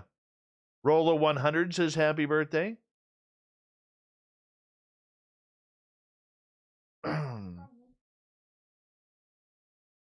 Tired of Ramen, a.k.a. Derek, the woo addiction guy. He says happy birthday and woo to you. Let's see here. Mere Person says happy birthday. Let's see here. Connie says happy birthday.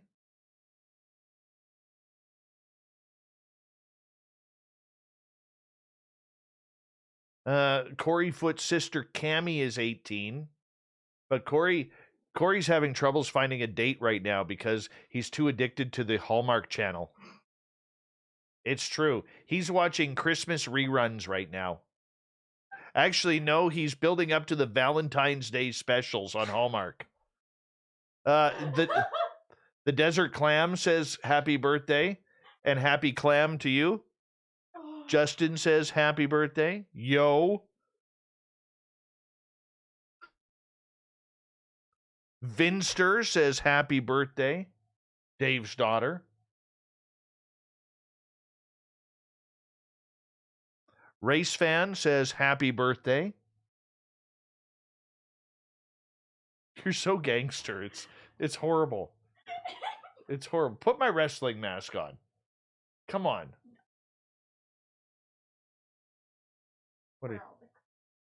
What? I take them upstairs every night. Shar says happy birthday. She's like my longest listener that I have. Like since like show number 2, I think. Yeah. Lunar Tina says happy birthday, Aquarian. Yeah, I'm gonna go put these upstairs. All right. We'll take my other glass. No. I'm gonna kick you in the shins. 18 times.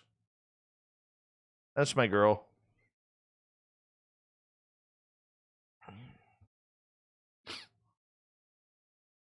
Mm-hmm. That's me, girl.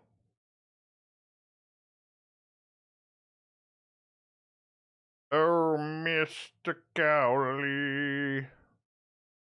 Welcome back to the show. Oh, Mr. Cowley.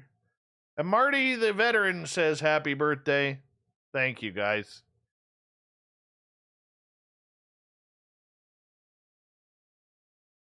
That is awesome. You guys are so nice. Thank you for that. What is Clubhouse? I don't understand what it is.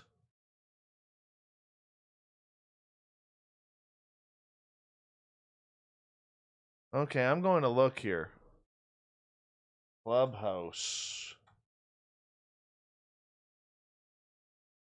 Oh, it's a new social networking app based on voice. Oh, they're still opening up. They're literally brand new. They don't even have a website yet, just an app.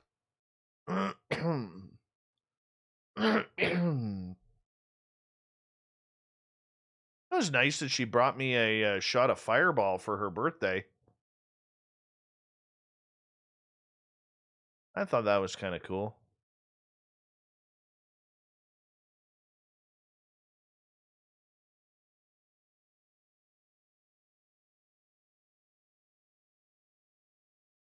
I tried to get her to come on camera. She's weak that way. She's weak.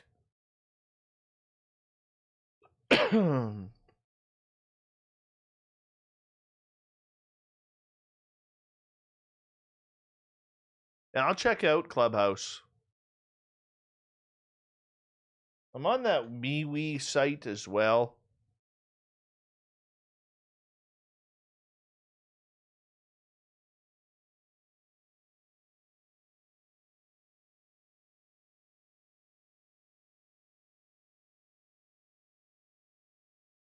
Not a big fan of the whole MeWe thing.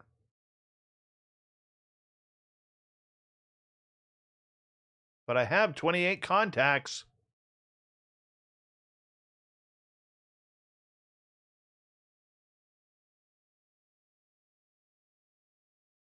Close off a bunch of windows here. Oh, that Fireball just warmed me right up. Happy birthday to my daughter from Marie.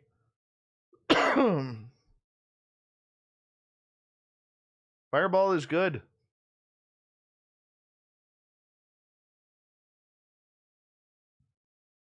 You notice I'm getting a little red in here because I have 0 alcohol tolerance.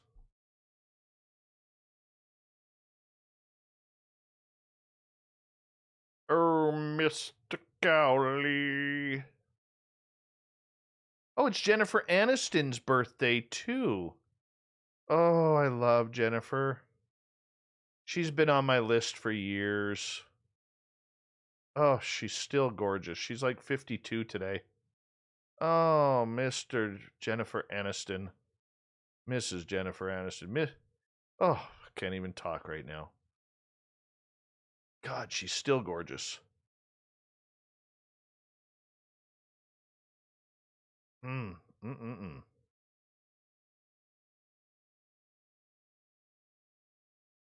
Honestly, I love her. She's amazingly smoking hot.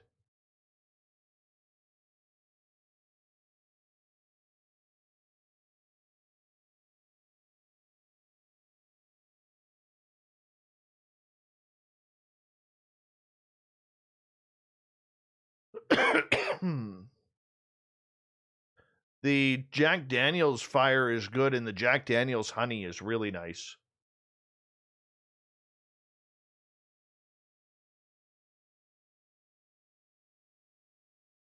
Thank you, Andrew. Appreciate that. Someone with a 0 alcohol tolerance sounds like a Hallmark enthusiast to me. You just ratted yourself out. No, I didn't. I did not. It's called responsible. It's called being responsible.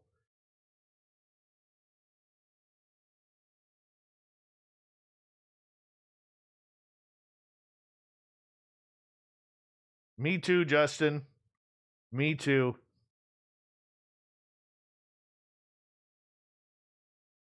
Oh, we can always wish. One day I hope that she listens to the show and says, I've got aliens. Dave, you need to come over and help us out. Okay, I can do that. I can totally do that. I promise.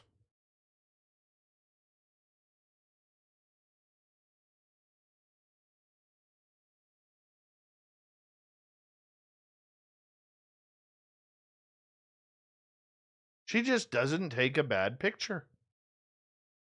Twitter is full of Jennifer Aniston pictures right now. My goodness.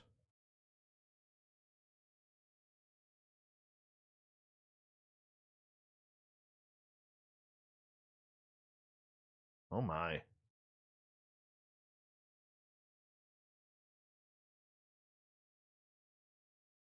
She just, you know what? She's just way too gorgeous. Way too gorgeous.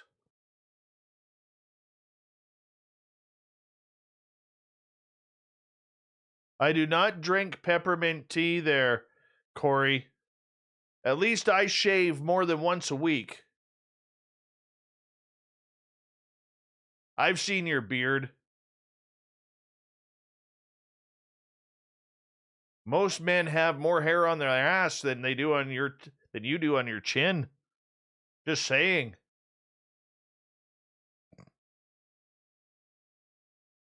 Yeah. Dude, I cannot wait to hang out with you and your dad, man. Honestly, it's going to be so much fun.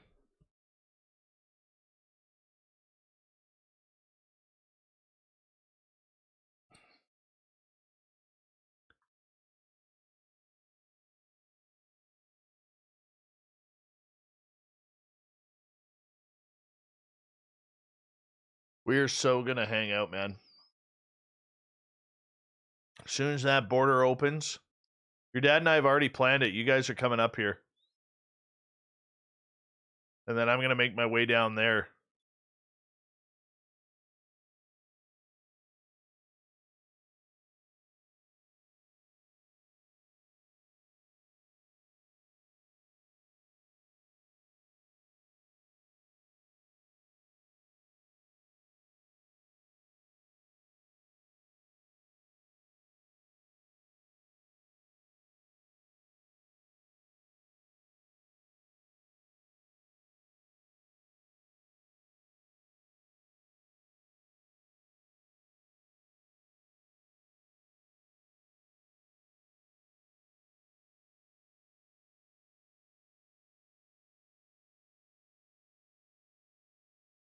Fast Hemi, I know the feeling.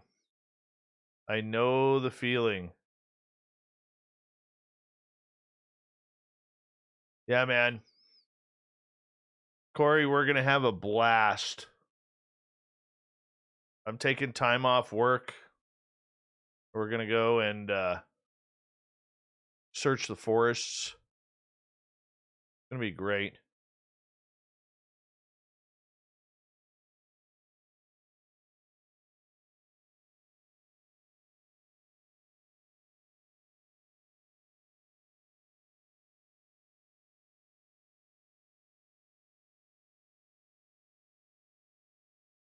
Mm-hmm.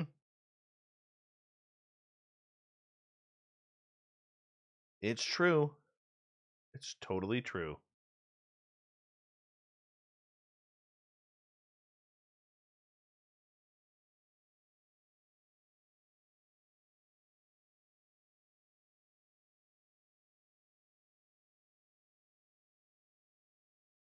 Totally true.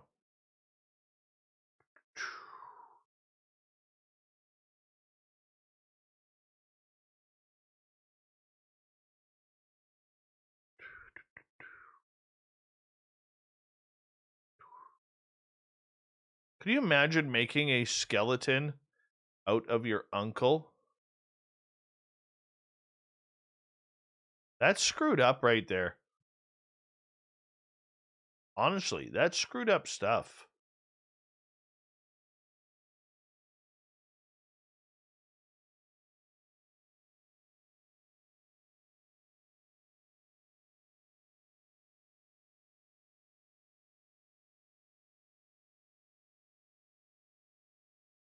La la. What's going on, double law?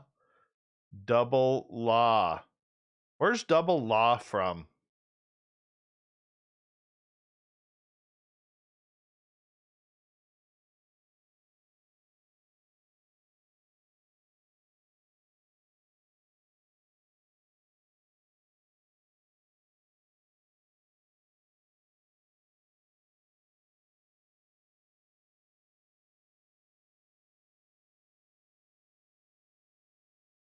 Oh, I forgot to read. Larry Flint died tonight. Or today.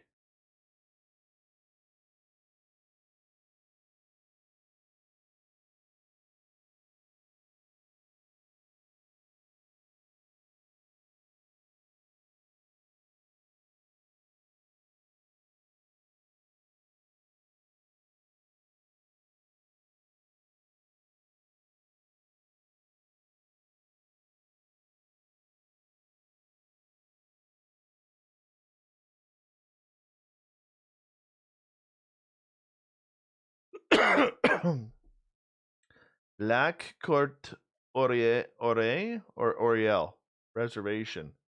Where is that, Lala? I believe you're American. Correct? Hi, Tammy Finnegan. Tammy Finnegan. Tammy Finnegan. She's from Manitoba originally. Now she lives in Ontario. Hustler was better than Playboy. I will say that.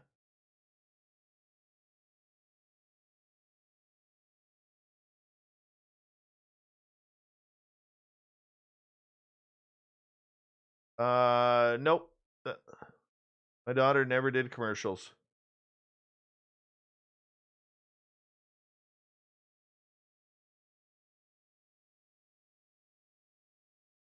Oh, Larry Flint was a scumbag. Let's be honest.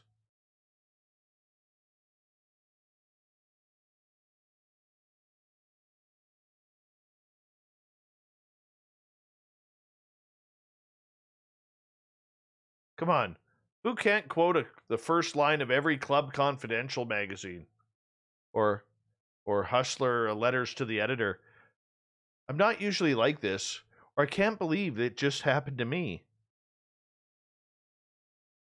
Oh, he was a genius. Of course he was, Mooney, but he was still a scumbag.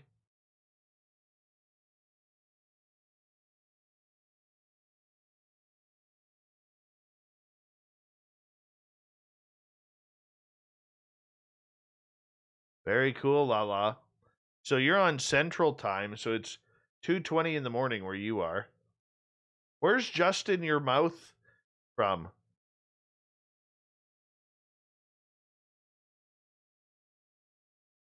Look how red my face is from one shot. Seriously. I have an alcohol allergy.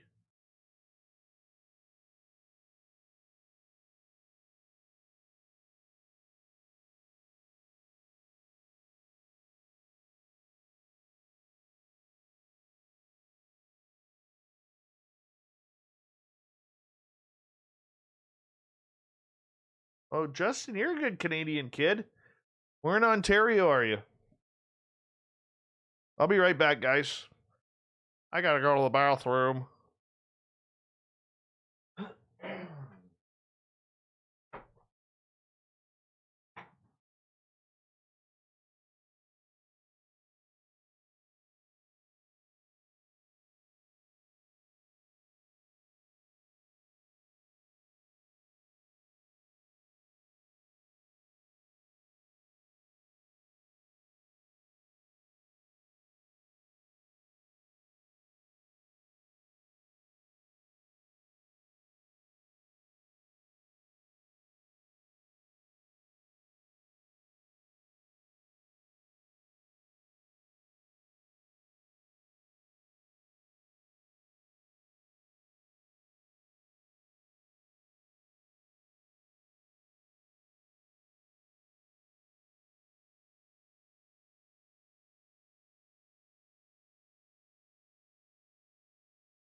All right, I'm back. So there's 71 people watching right now, wondering what's going on. 70. Come into the chat room. Hang out with us.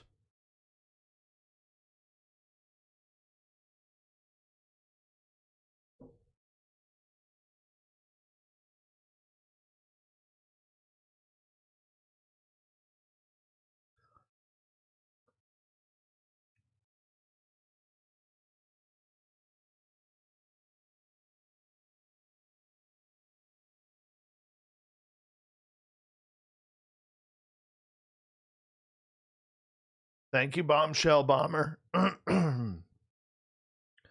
Raul, how are you, man?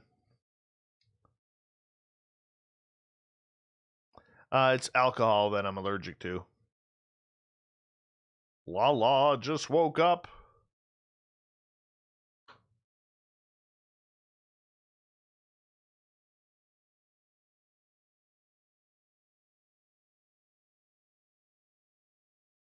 But anywho,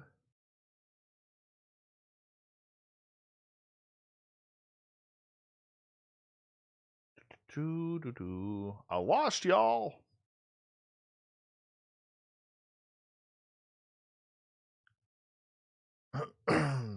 Dave as well.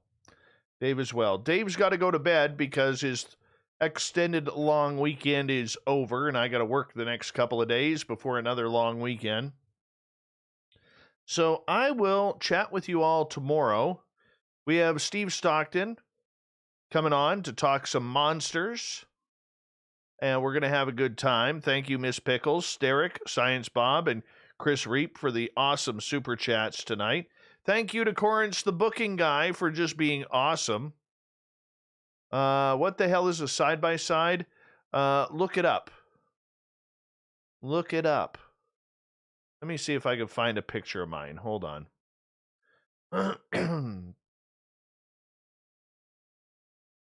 Where do I have a picture of mine? I think I have one here. Hold on. Oh, I gotta sign in. Yeah, let's just sign in. It asked me for my password. I'm screwed. All right, let me go to my profile here for a second. Let me see if I can find it here. Oh, there it is.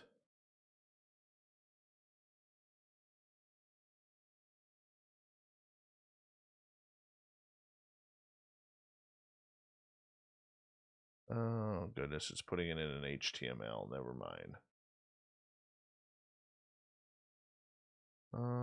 Let's go here.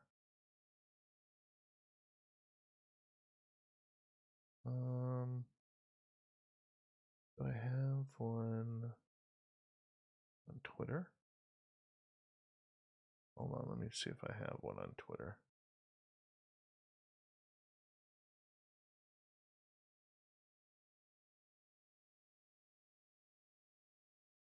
I know what I could do. Hold on. Let me get my phone out.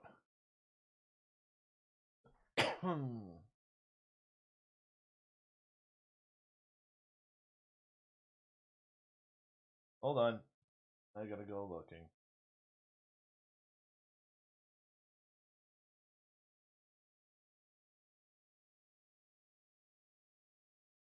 Boy, I got a lot of useless stuff on here. Gotta clean out my...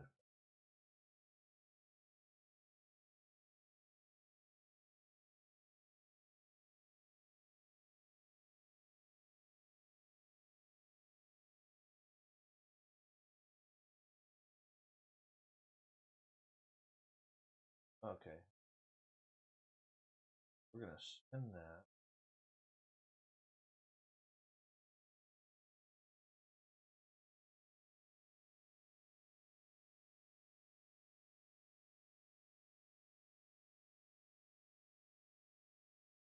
Give me 2 seconds.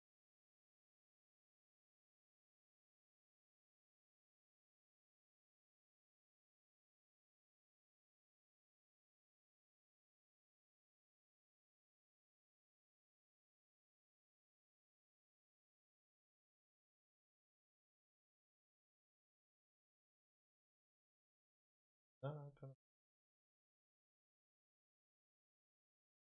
yeah.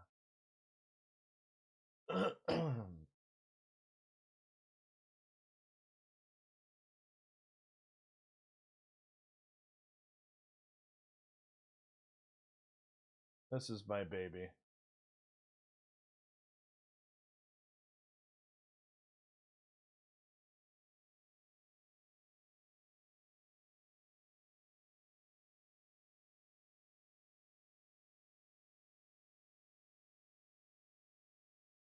That's my baby.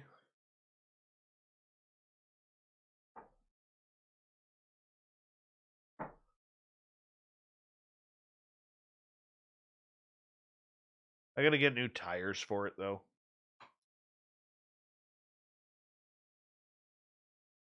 I should bring that down a little bit.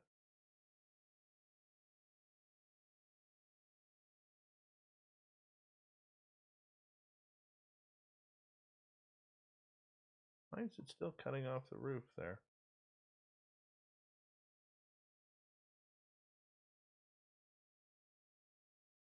So like that. There we go. Yeah, that's my baby.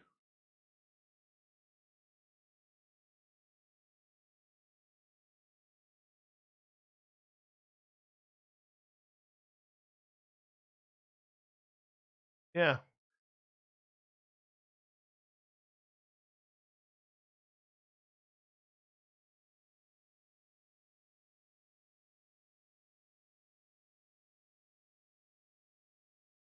I don't know how much horsepower it has. All I know is that it's a lot of fun to hit the trails with. That's what we go bigfooting in.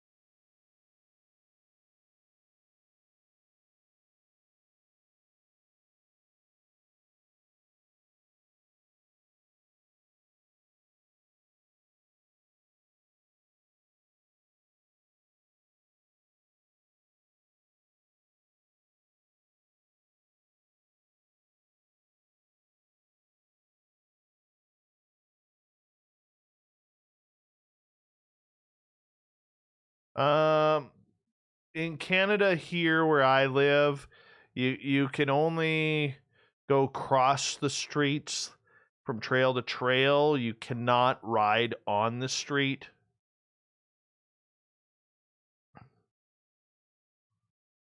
Race fan, you'd have to send me the photo or Karyn's the photo. Actually, you'd have to send me the photo. Oh, they're cold. When it gets cold, it's cold, but I'll tell you, there's nothing better than riding it in the summer.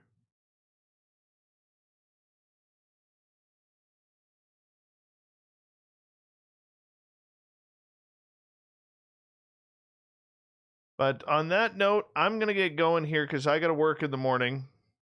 But I want to say thank you for everyone coming on in and enjoying tonight's show. We'll do it all again very, very soon, like in 20 and a half hours.